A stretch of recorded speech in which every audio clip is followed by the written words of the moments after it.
చిరకాల నిరీక్షణ, అనేకుల ప్రార్థన, నశించు ఆత్మల సంపాదన ఈ రక్షణ టీవీ.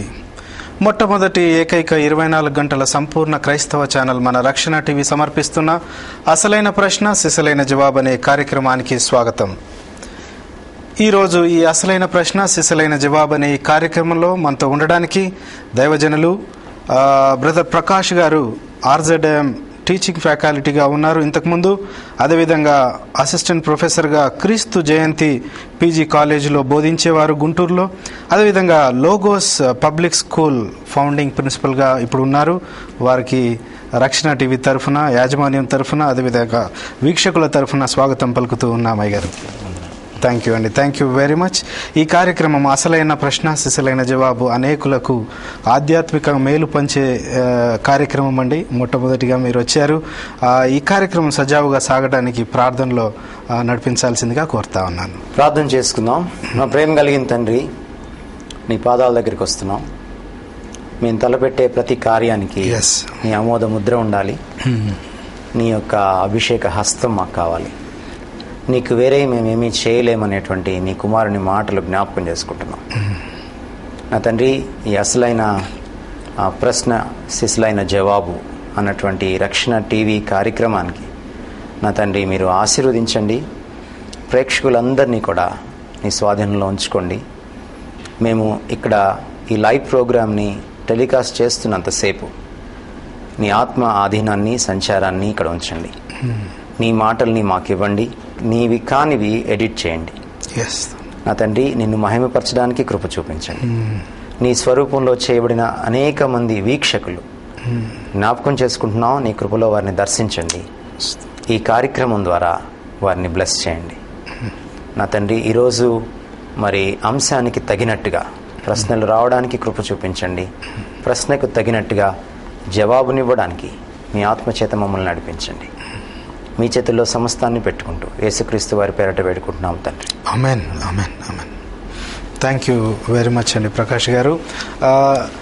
మీ గురించి కొంత వివరం మాకు తెలియజేయండి సార్. ఎందుకంటే మీరు ఎవరు అనేది మాకు తెలియాలి, మా వీక్షకులు తెలియాలి. అందుకని మీరు ఎక్కడ నుంచి వచ్చారు, ఏం చేసేవారు, కొంత మీ గతం చెప్పండి. థ్యాంక్ యూ బెనర్ గారు. నేను బేసికల్లీ గుంటూరు నుంచి వచ్చానండి. గుంటూరులో పుట్టి పెరిగాను. ఓకే. గుంటూరులో చదువుకున్నాను. తల్లిదండ్రులు కూడా గుంటూరు నుంచి వచ్చిన వాళ్ళే. తాతల వైపు నుంచి మళ్ళీ వేరే వైజాగ్ లేకపోతే తెలంగాణ ప్రాంతాల నుంచి వచ్చిన వాళ్ళు కూడా ఉన్నారు. ఓకే. ఒకవేళ మా ఇతరుల దగ్గర నుంచి నన్ను ఇంట్రడ్యూస్ చేసుకోవాలి అనుకుంటే రామాయపట్నం సెమినరీలో జొస్సే రామాంజులు గారు, బహుశా అందరికి తెలిసే ఉంటుంది, వారి మనవణ్ణి నేను. చింతలేది కేసు పుట్టిన ND ఏబుల్ గారి మనవణ్ణి. నేను 14 ఏళ్ళు ఉన్నప్పుడు 8th క్లాస్లో ఉన్నప్పుడు బాక్సింగ్ అసెంబ్లీలో VBSలో మార్మల్స్ పొందాను. ఆ తర్వాత వెనక్కి వెళ్ళిపోయాను. 21వ సంవత్సరం మళ్ళీ కాలేజ్ అయిపోయే సమయానికి ప్రభుకి నేను సమర్పించుకున్నాను ఒక క్రైస్తవ మ్యూజిక్ కార్యక్రమం ద్వారా. ఆ తర్వాత కొన్ని దినాలకి EUకి ఇంట్రడ్యూస్ అయ్యాను. EUలో ఎడిటర్గా 13.5 సంవత్సరాలు పనిచేశాను. అప్పుడే నేను అనేకమైన రచనలు చేయడానికి కానీ, లేకపోతే రాష్ట్రం అంతా తిరిగి బైబిల్ బోధ చేయడానికి కానీ, ముఖ్యంగా క్రైస్తవేతరులైనటువంటి పండితులతోటి, హైందవ పండితులతోటి, లేకపోతే నాస్తికులతోటి, లేకపోతే ముస్లిం పండితులతోటి ఒక ఫ్రెండ్లీ డైలాగ్లో ఎంగేజ్ అయ్యి బైబిల్ గురించి మాట్లాడడానికి దేవుడు నాకు కృప చూపించాడు. ఇప్పటికీ నేను అది చేస్తున్నాను.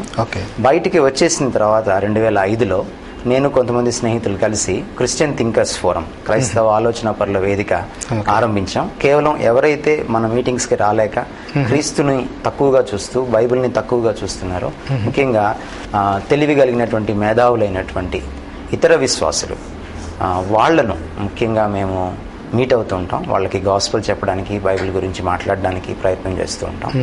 అంతేకాకుండా ఒక సోషల్ సర్వీస్ ఆర్గనైజేషన్ కూడా స్థాపించడం జరిగింది, స్పృహ ఫౌండేషన్ అని. దానికి కూడా నేను ప్రెసిడెంట్గా ఉంటున్నాను. మీరు అన్నట్టుగా మొన్నటి దాకా నేను కమ్యూనికేషన్ స్కిల్స్, ఇంగ్లీష్ టీచ్ చేశాను. చేస్తూనే సేవ చేస్తూ వచ్చాను. ఎందుకంటే నా పొట్ట నేను పోషించుకుంటూ, ఎందుకంటే పని చేయకపోతే తినడానికి పాత్రుడు కాదని బైబిల్లో ఉంది కనుక. సో చేస్తూ సేవ చేస్తూ వచ్చాను. గత 20 సంవత్సరాల్లో దాదాపు 18 సంవత్సరాలు నేను బైబిల్ టీచర్గా ఉన్నాను. లేదా క్రిస్టియన్ గాస్పుల్ డిఫెండర్గా, క్రిస్టియన్ ఫెయిత్ యొక్క డిఫెండర్గా ఉన్నాను. నా భారం ఏంటంటే క్రైస్తవేతరులకి, ముఖ్యంగా హైందవ సోదరులకి, ముస్లిం సోదరులకు బైబిల్ సత్యవేదం అని చెప్పడం, తర్వాత యూత్ని ప్రభు దగ్గరికి నడిపించడం, తర్వాత క్రైస్తవ వర్గాన్ని మళ్ళీ బైబిల్ని పాటించేలాగా చేయడం, ముఖ్యంగా సరి అయిన బోధ, సత్య వాక్యాన్ని సరిగా విభజించేటువంటి పరిస్థితి సంఘాల్లో తీసుకురావాలని, ఇది దేవుడు నాకు ఇచ్చినటువంటి భారం. ప్రస్తుతానికి నేను లోగోస్ పబ్లిక్ స్కూల్కి ఫౌండర్ ప్రిన్సిపల్గా పనిచేస్తున్నాను. చాలా సంతోషం అండి, చాలా సంతోషం. మీ పితరుల వైపు నుంచి చూసినా కూడా సువార్త సేవలో చురుగ్గా పనిచేసిన వారు, వారి ఎన్నో తరం మీరండి? నేను ఒకవేళ అమ్మ వైపు నుంచి తీసుకుంటే నేను 3వ తరం అండి. నాన్నగారి వైపు నుంచి తీసుకుంటే 4వ తరం. ఓకే. చింత లేదిక యేసు పుట్టెను అనే మాట, అంటే ఆ పాట రాశారు అని చెప్తా ఉన్నారు. మీ జీవితంలో ఎప్పటి నుంచి ఈ చింత లేకుండా, లోక సంబంధమైన చింత లేకుండా ప్రభు అంటే సువార్త ప్రకటించడానికి మొదలుపెట్టారు? ఏ సంవత్సరం నుంచి? బహుశా అది 21వ సంవత్సరం. 21వ సంవత్సరం. ఈ సువార్త చెప్తున్నప్పుడు, లేకపోతే సువార్త ప్రకటించడానికి వెళ్ళినప్పుడు ఎప్పుడైనా ఏదైనా ప్రాబ్లమ్స్ వచ్చినప్పుడు ఎందుకు వచ్చానా అనిపించేదండి? లేదండి, ఎప్పుడు అనిపించలేదు. ఎప్పుడు అనిపించలేదు? చాలా గట్టి సమస్యలే వచ్చాయి. ఓకే. కొన్ని మతఛాందసవాదులు కూడా నన్ను నిలదీసిన సందర్భాలు ఉన్నాయి. ఓకే. థింకర్స్ ఫోరం ఏదో చెప్పారు మీరు, క్రిస్టియన్ థింకర్స్. దాంట్లో సబ్జెక్ట్స్ ఏముంటాయండి? అంటే ప్రధానంగా 2 ధ్యేయాలండి. ఒకటి క్రైస్తవ లోకం వాక్యానుసారంగా నడుచుకోవాలి, వాక్యంలో ఉన్న సత్యాన్ని వాళ్ళు తెలుసుకొని నడుచుకోవాలి, తెలుసుకోకపోతే నడుచుకోలేం. ఓకే. ఒకవేళ అవగాహన సరిగా లేకపోతే ఆచరణ కూడా సరిగా ఉంటుంది. సో అంచేత వాళ్ళ అవగాహనని, ఆచరణను వాక్యానుసారంగా క్రమబద్ధీకరించాలి అన్నది మొదటి ధ్యేయం. రెండవ ధ్యేయం ఏంటంటే, చాలా మందికి మనకు తెలియనటువంటి విషయం ఏంటంటే, ఈ వేద సంస్కృతం చదివే వాళ్ళు కానీ, లేకపోతే ఖురాన్ చదివే వాళ్ళు కానీ, ఇతర విశ్వాసులు బైబిల్ని చాలా తక్కువగా చూస్తారు. ఇదేదో తక్కువ వారికి సంబంధించిన వర్గాలకు సంబంధించినటువంటి పుస్తకమనో, లేకపోతే అందులో ఏమీ లేదనో, లేకపోతే అదొక కట్టుకథనో. సో అది నాకు రోషాన్ని పుట్టించింది. ఓకే. సో అంచేత పెద్ద పండితులు, వాళ్ళు చాలా పెద్ద పండితులు, కొంతమంది నాస్తికులు, ఉదాహరణకి పిఎం భార్గవ గారు, ఇక్కడ సిసిఎంబి ఫౌండర్ డైరెక్టర్, వారితో కూడా మా వర్గం కూర్చోవడం జరిగింది. ఇవల్యూషన్ మీద మేము ఛాలెంజ్ చేయడం జరిగింది. ప్రభు కృపను బట్టి వారు జవాబులు చెప్పలేకపోయారు. సో మా దుగ్ధ ఏమిటంటే, బైబిలు సత్యాన్ని, సత్యవేదం, అది సత్యవాక్యం, సత్యాన్ని కలిగి ఉన్నది కాదు, అదే సత్యం. ఓకే. అది సత్యవంతుడైన దేవుడి దగ్గరికి మనల్ని నడిపిస్తుంది. ఆ దేవుడు ఇప్పుడు మనకు అవసరం, మరి ముఖ్యంగా 21వ శతాబ్దంలో మరీ ఎక్కువగా అవసరం. సో ఇది మా భారం. మీ టార్గెట్ ఏంటండి? మీ టార్గెట్ అంటే ఈ 2 టార్గెట్స్. ఇందులో యూత, లేకపోతే అంటే క్రైస్తవుల, క్రైస్తవేతరుల? అంటే మొదటి వర్గంలోకి వెళ్ళి చూసినప్పుడు మొదటి ధ్యేయం కింద క్రైస్తవులు, రెండవ ధ్యేయం కింద క్రైస్తవేతరులు. ఓకే, థ్యాంక్ యూ అండి. నేను ఎక్కువగా ప్రయారిటీ దేనికి ఇస్తానంటే క్రైస్తవేతరులకు ఇస్తాను. ప్రకాష్ గారు, మీరు చాలా విషయాలు తెలియజేశారు, చాలా సంతోషం మీ గురించి. అయితే ఈరోజు బ్లెస్సింగ్స్, ప్రాస్పరిటీ, లేకపోతే మత్తయి సువార్తలో ఉన్న ధన్యతల గురించి మనం చర్చించాలని మేము అనుకున్నాం, ప్రార్థించాం. ఆ రీతిగా మీరు కూడా ఒప్పుకున్నారు, చాలా సంతోషం. అయితే నూతన నిబంధనకు లేదంటే పాత నిబంధనకు మధ్యలో అసలు బ్లెస్సింగ్స్ డిఫరెన్స్ ఏముంది? ఆ డిఫరెన్స్ ఏంటి? బ్లెస్సింగ్స్ ఇచ్చే దాంట్లో కానీ పుచ్చుకునే దాంట్లో కానీ ఏంటి డిఫరెన్సెస్ ఏంటి? మీరు అనుమతిస్తే ఆ ప్రశ్న తీసుకోకముందు ఈ మత్తయి సువార్త 5వ అధ్యాయం నేపథ్యం, okay, background please. A context లో యేసుక్రీస్తు వారు ఈ విషయాలని మాట్లాడారు, ఉపోద్ఘాతంగా అవి ప్రస్తుతానికి దాన్ని ఎలాగ క్రైస్తవ లోకం లేకపోతే బోధకులు చూస్తున్నారు అన్న విషయాల్ని మనం కొద్దిసేపు మాట్లాడుకున్న తర్వాత మీ ప్రశ్నని చేపట్టడానికి. గుడ్. ఈ రోజుల్లో క్రైస్తవ లోకం, ముఖ్యంగా భారతదేశంలో, ప్రపంచవ్యాప్తంగా తీసుకున్నా కూడా బహుశా ఈ కొండ మీద ప్రసంగాన్ని మర్చిపోయారని చెప్పాలి. మీరు ఒకవేళ మీ మెమరీని కలెక్ట్ చేసుకుంటే, ఇక్కడ వీక్షిస్తున్నటువంటి మన ప్రేక్షకులు కూడా వారి మెమరీని కలెక్ట్ చేసుకుంటే, ఈ మధ్యకాలంలో వీటి మీద మీరు ప్రసంగాలు కానీ కార్యక్రమాలు కానీ మీరు చూసుండకపోవచ్చు. నాకు చాలా సంతోషంగా ఉంది రక్షణ టీవీ దీని మీద, ముఖ్యంగా కొండ మీది ప్రసంగంలో ఉన్నటువంటి ధన్యతల మీద మరి కార్యక్రమాన్ని చేపట్టడం, అది కూడా 2 గంటల ఏకబిగిన 2 గంటల కార్యక్రమాన్ని చేపట్టడం చాలా ముదావహం. ఇది చాలా గొప్ప విషయం. ఇది థ్యాంక్ యూ అండి. ప్రభు ఆశీర్వదిస్తాడని నేను నమ్ముతున్నాను. ఈ ధన్యతలు గురించి మనం మాట్లాడుకోకముందు కాంటెక్స్ట్ ఏంటంటే, ఓల్డ్ టెస్టమెంట్ ఎడ్జ్లో యేసుక్రీస్తు వారు రావడం జరిగింది.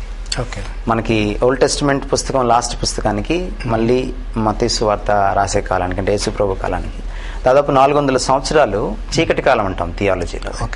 అంటే రెవల్యూషన్ ఆగిపోయింది, దేవుని ప్రత్యక్షత లేదు, ప్రవక్తలు లేరు. బహుశా ఒకవేళ కొంతమంది థియోలాజియన్స్ అభిప్రాయం ప్రకారం బాప్తిస్మిచ్ యోహాను ఓల్డ్ టెస్టమెంట్ లెగసీలో, ఆ పరంపరలో చివరి ప్రవక్త అవుతాడు. So he is actually bridging profit between old testament and new testament. అందుకనే ఆ సమయానికి అంటే అతన్ని పంపించడానికి కూడా కారణం ఏంటంటే, సడన్ గా మెస్సీ వస్తే కూడా స్వీకరించలేని పరిస్థితి. సో ముందుగానే ఒక ప్రిపేర్ చేసేవాడిని, మార్గాన్ని సిద్ధపరిచేవాడిని పంపించడం జరిగింది. సో అయితే యేసుక్రీస్తు వచ్చే కాలానికి వాళ్ళ యూదు సంస్కృతికి సంబంధించినటువంటి ఆలోచన సరళి నుంచి వాళ్ళు ఇంకా బయటికి రాలేదు. ఆ రోజుల్లో వాళ్ళకి బ్లెస్సింగ్ అని అంటే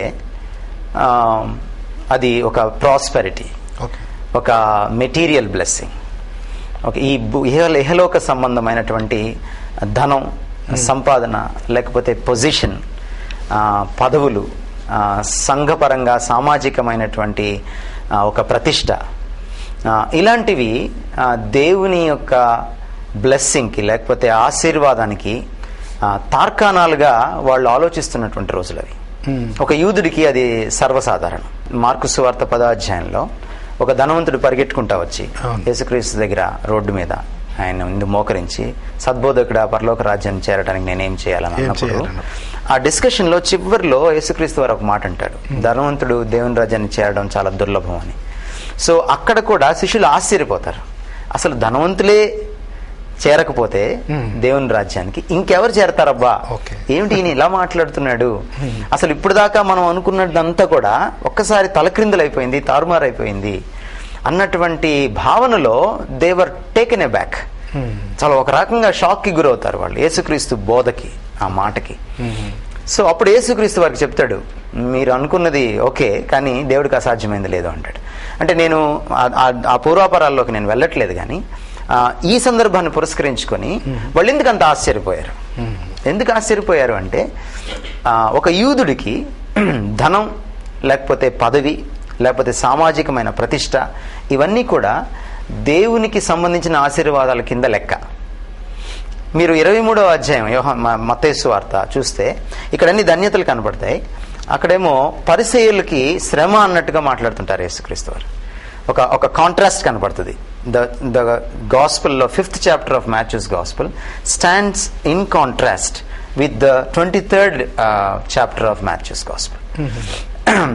అక్కడ యేసుక్రీస్తు వారు చెప్పేది ఏంటంటే, మీరు సమాజ మందిరాల్లో ఇలా గొప్ప గొప్ప స్థానాల కోసం, లేకపోతే ఏదైనా ఫంక్షన్స్కి, పార్టీస్కి వెళ్ళినప్పుడు మీరు పెద్ద పీటల కోసం చూస్తూ ఉంటారు అని వారిని విమర్శిస్తూ ఉంటాడు యేసుక్రీస్తు. దానికి భిన్నమైనటువంటి, సరిగ్గా వ్యతిరేకమైనటువంటి ఒక ప్రత్యేకమైన జీవన శైలి గురించి ఇక్కడ ఆయన మాట్లాడతాడు. ఈ జీవన శైలిని అలవర్చుకోవడం చాలా కష్టతరమైన పని కాబట్టి మన క్రైస్తవ లోకం ప్రస్తుతానికి దాన్ని వదిలేసిందేమో అని అనుకుంటాను నేను. ఎందుకంటే కఠినంగా ఫాలో అవడానికి, ఆచరించడానికి కఠినమైన విషయాలని ఈరోజు పాస్టర్స్ బోధించట్లేదు దురదృష్టవశాత్తు. ఏదైతే కాంగ్రిగేషన్ కి ప్లీజింగ్ గా ఉంటుందో, ఏదైతే సభికులు లేకపోతే తన సంఘస్థులు, పెద్దలు అంగీకరిస్తారో, ఆమోదిస్తారో, దాన్నే బోధకులు, కాపరులు బోధిస్తున్నారు. ఎందుకంటే పాపం వాళ్ళకి స్థానం ఉండదు, రేపు పొద్దున వాళ్ళకి ఉద్వాసన పలుకుతారు వీళ్ళు. సో ఆ సెన్స్ ఆఫ్ ఇన్సెక్యూరిటీ, ఆ అభద్రతా భావం వల్ల కుండబద్దలు కొట్టినట్టుగా వాక్యాన్ని వాక్యంగా బోధించలేకపోవడం కూడా దీనికి ఒక కారణం. అయితే నేపథ్యంలోకి వెళ్ళి మనం చూసినప్పుడు యేసుక్రీస్తు వారు కొండ మీద ప్రసంగం చేసినప్పుడు చాలా ప్రధానమైనటువంటి the core of the sermon of the mount అని చెప్పొచ్చు వీటిల్ని. ఇది ఒక మొత్తం కుదించి చిలికితే వచ్చే వెన్న లాంటిది అనమాట ఇది. ఈ 8 ధన్యతలు కూడా ఎక్కడైతే ఈ ధన్యతలు ఉండవో అక్కడ కింగ్డమ్ వాల్యూస్, దేవుని రాజ్య విలువలు లేనట్టే. ఎక్కడైతే ఈ ధన్యతలు ఉండవో అక్కడ క్రిస్టియన్ వర్చ్యూస్, క్రైస్తవుడి యొక్క సత్లక్షణాలు లేనట్టే. ఒక క్రైస్తవుని గుర్తించడానికి ఈ 8 కూడా ఒక సూచికలుగా మనం భావించాలి, తీసుకోవాలి. అయితే ఇంకొక విషయం ఏమిటంటే, ఇవి కేవలం ఆచరించేయే కాదు, ఒక ఆలోచన సరళికి సంబంధించినవి కూడా ధన్యతలు. ఎందుకంటే ఆలోచన నుంచి ఆచరణ వస్తుంది. Action comes from attitude, attitude guides the action. So అందుచేత రాబర్ట్ షుల్లర్ అనేటువంటి ఒక ప్రఖ్యాత పాస్టర్, అమెరికన్ పాస్టర్ ఏమంటాడంటే, ఈ బియాటిట్యూడ్స్ ని బి హ్యాపీ యాటిట్యూడ్స్ అంటాడు. అంటే దేవుని దృష్టి పదంలోంచి జీవితాన్ని లేకపోతే ప్రపంచాన్ని చూడాలి అన్నటువంటి ఒక దృష్టి పదం. అంటే కాబట్టి దీన్ని ఎలా అనుకోవచ్చు అంటే, క్రైస్తవ సత్లక్షణాలు అనుకోవచ్చు, లేకపోతే దేవుని రాజ్య విలువలు అనుకోవచ్చు, లేకపోతే సదృష్టి, ఒక సదృష్టిని ఏర్పాటు చేసుకోవడం. ఎలాంటి సదృష్టి కలిగి ఉండాలి ఒక క్రైస్తవుడు అని చెప్పిన తర్వాత ఇమీడియట్గా యేసుక్రీస్తు వారు చెప్పే మాట ఏంటంటే, మీరు లోకానికి ఉప్పు అయి ఉన్నారు, మీరు లోకానికి వెలుగై ఉన్నారు అంటాడు. అంటే there is a very close relationship between the beatitudes and being the salt and light in the world. ఒక క్రైస్తవుడు ఉప్పుగా వెలుగుగా సమాజంలో ఉండడానికి, ఈ 8 ధన్యతలు పాటించడానికి, అలవర్చుకోవడానికి చాలా దగ్గర సంబంధం ఉంది. ఎవరైతే ఈ 8 ధన్యతలు పాటించలేకపోతారో వాళ్ళు ప్రపంచంలో ఉప్పుగా వెలుగుగా ఉండలేరు. బహుశా ఇవి పాటించలేకపోవడం వల్ల మనం ఉప్పుగా వెలుగుగా ఉండలేకపోతున్నాం. బహుశా దాని వల్లనే ఈరోజు మనం క్రీస్తు కోసం మన సమాజాన్ని, భారత సమాజాన్ని ప్రభావితం చేయలేకపోతున్నాం అని నేను అనుకుంటాను. బెనర్ గారు. ఓకే అండి. సార్, మీరు చెప్తూ ప్రాస్పరిటీ గురించి కూడా మీరు కదిలిచ్చారు. ఆ విషయాల్లో కూడా వెళ్దాము. దానికంటే ముందు ఈ బ్లెస్సింగ్స్ గురించి చెప్తా ఉన్నారు, ఓల్డ్ టెస్టమెంట్ కి న్యూ టెస్టమెంట్. సో ఇందాక మనం చెప్తూ వస్తున్నట్టుగా పాత నిబంధనలో ప్రతి యూదుడు కూడా ఈ ధనాన్ని కూర్చుకోవడం కానీ, లేకపోతే సంపాదన తెచ్చుకోవడం కానీ, లేకపోతే ఆస్తిపాస్తుల్ని కూర్చుకోవడం కానీ, ఈ ప్రాస్పెరిటీ, దీనంతటిని కూడా ఒక దేవుని బ్లెస్సింగ్ గా చూస్తూ వచ్చారు. అయితే న్యూ టెస్టిమెంట్కి వచ్చిన తర్వాత యేసుక్రీస్తు వారు వారి దృష్టిపదాన్ని కంప్లీట్ గా మళ్లించడం జరిగింది. ఈ ధన్యతలు ఎప్పుడైతే చెప్పారో, బహుశా అక్కడ నేను ఇమాజిన్ చేసుకోవచ్చు, ఒకవేళ నేను ఒక యూదుడిగా ఆ కొండ మీద ఆయన ప్రసంగం వింటూ ఉంటే, ఇది ఎలా సాధ్యం, ఏమిటి ఈయన ఎలా బోధిస్తున్నాడు, ధన్యత అంటే ఇది కాదు కదా అనేటువంటి ఒక భావన. అందుకని యోబు కూడా ఆయన భక్తుడిగా ఉండడం, ఆయనతో పాటు ఎన్నో ధనరాశులు లేకపోతే ఆస్తిపాస్తులు ఉండడం మనం చూస్తాం. అవి పోగొట్టుకున్నప్పుడు చాలా మంది యోబుని దేవుని యొక్క శాపం అతని మీదకి వచ్చినట్టుగా వాళ్ళు అపార్థం చేసుకున్నట్టుగా కూడా మనం చూస్తాం. వాళ్ళ కౌన్సిల్ చాలా తప్పుగా మనకి చివరిలో తేలుతుంది. So that was an idea of a Jew. Whereas new టెస్టిమెంట్కి వచ్చేటప్పటికి ఇప్పుడు ఈ ధన్యతల్ని మనం తీసుకుంటే, మత్తయి సువార్త 5వ అధ్యాయం ప్రకారం యేసుక్రీస్తు చాలా సుస్పష్టంగా ఇవేవీ లేకపోయినా సరే మీరు ధన్యులు. ఉదాహరణకి ఏడిస్తే ధన్యులు అంటాడు. అది చాలా భిన్నమైనటువంటి అంగీకార యోగ్యమైనది కాదు ఒక యూదుడికి. లేకపోతే హింసించబడితే మీరు ధన్యులు అంటాడు. సో ఇలాగా ఒక కాంట్రాస్ట్ మనకి కనపడుతుంది. అందుకనే ఒక స్కాలర్ ఏమంటాడంటే, in the old testament prosperity is the blessing, whereas in New Testament adversity is the blessing అంటాడు. సో అది ఇంకా కాకపోతే అది మన క్రైస్తవ నాయకులకి కానీ, మన క్రైస్తవ లోకానికి కానీ ఇంకా అది తలకెక్కలేదు. ఇంకా ప్రాస్పెరిటీనే వాళ్ళు ఒక బ్లెస్సింగ్ గా తీసుకుంటూ ఉన్నారు. ప్రకాష్ గారు, ప్రాస్పెరిటీ గాస్పల్ గురించి ఒక ప్రశ్న ఉందండి. ప్రాస్పెరిటీ గాస్పల్ బోధించేవారు ఏ అధ్యాయము లేక ఏ వచనమును ఆధారం చేసుకొని బోధిస్తున్నారు? అంటే ఇది చాలా రకరకాల గ్రూప్స్ ఉన్నాయి. రకరకాల గ్రూప్స్ ఉన్నాయి. బట్ ప్రధానంగా ఒక వచనము అని వీళ్ళందరూ ఒకే వచనం మీద ఆధారపడుతున్నారని చెప్పలేం. కానీ పౌలు ఒక చోట ఏమంటాడంటే, విత్తనం గురించి మాట్లాడతాడు. సీడ్ ఆఫ్ ఫెయిత్, ఒక విశ్వాసానికి సంబంధించిన విత్తనం గురించి మాట్లాడతాడు. కొంతమంది దాన్ని తీసుకుంటున్నారు. బట్ ఓవరాల్ గా ఒక వచనం మీద ఆధారపడకపోయినా సారాంశం మాత్రం ఒకటే. వాళ్ళ డాక్ట్రిన్ ఏమిటంటే, మీరు దేవుడికి ఒక 20% ఇస్తే ఆయన మీకు 100% ఇస్తాడు. అయితే ఈ సీడ్ ఆఫ్ ఫెయిత్, ఈ విశ్వాస విత్తనం ఏమిటంటే ధనం. మీరు ధనాన్ని నాటండి, మళ్ళీ ధనాన్ని కోయండి. సో వాళ్ళ ఉద్దేశం ఏంటంటే అలా చెప్పిన తర్వాత దాని ఫాలోయింగ్ సీన్ ఏముంటుందంటే, ఆ దేవుడికి ఇచ్చేది ఏంటో అది నాకు ఇవ్వండి ఓకే అని కింద అకౌంట్ నెంబర్ వస్తుంది, లేకపోతే దానికి అప్పీల్ వస్తుంది. అందుకని ఈరోజు మన రాష్ట్రంలో కూడా బస్తాలకి గోతాలకి నోట్ల కట్టలు ఎత్తుకోవడానికి బోధకులు కారణం ఏమిటంటే, లేదా బోధకులు ఇన్సెక్యూరిటీతో ఫీల్ అయిపోయి వాళ్ళకేదో అయిపోద్దని ఫీల్ అయిపోవడానికి కారణం ఏంటంటే, లేకపోతే మనుషుల సంఘాన్ని, దేవుడు సంఘము అంటే మా పిలువబడిన జనం, వాళ్ళని కట్టకుండా అన్ని రోజుల్లో సంఘాలు కట్టేస్తాను, ఈ కట్టడాలని కట్టేయడానికి, లేకపోతే అట్టహాసంగా చర్చిల్ని కట్టుకోవడానికి, వాటన్నిటి వెనక ఐడియాలజీ ఒకటేనండి. ఏమిటంటే ధనం ఉంటే లేకపోతే దర్పం ఉంటే అది దేవుని ఆశీర్వచనానికి తార్కాణము, ఉదాహరణ అనేటువంటి ఒక ఫాల్స్ నోషన్ లో వాళ్ళు ఉన్నారు. అయితే దాన్ని మనం అనలైజ్ చేస్తే, ఒకవేళ వాళ్ళు చెప్పేదే నిజమైతే యేసుక్రీస్తు వారు ఎందుకంత నిరాడంబరంగా జీవించాడు? ఓకే అయ్యారు, ఆ యేసుక్రీస్తు వారు ఎందుకు నిరాడంబరంగా జీవించారో తెలుసుకునే ముందు ఒక కాల్ తీసుకుందాం. తప్పకుండా సార్. రాణి గారు విజయవాడ నుంచి లైన్ లో ఉన్నారు. అమ్మ ప్రైజ్ ద లార్డ్ అమ్మా. రాణి గారు ప్రైజ్ ద లార్డ్ అమ్మా. మీ ప్రశ్న అడగండి. ప్రకాష్ గారు లైన్ లో ఉన్నారు. థ్యాంక్ యూ అమ్మా, thank you very much. Next వచ్చేసి మంచి మంచి దైవజనులు పర్సనల్ గా మేము కలవలేము సార్. మాకు మీ ఛానల్ మా గృహాల్లోకి మీరు నడిపిస్తున్నారు, దాన్ని బట్టి మేము ఎంతో ఆశీర్వదించబడుతున్నాము.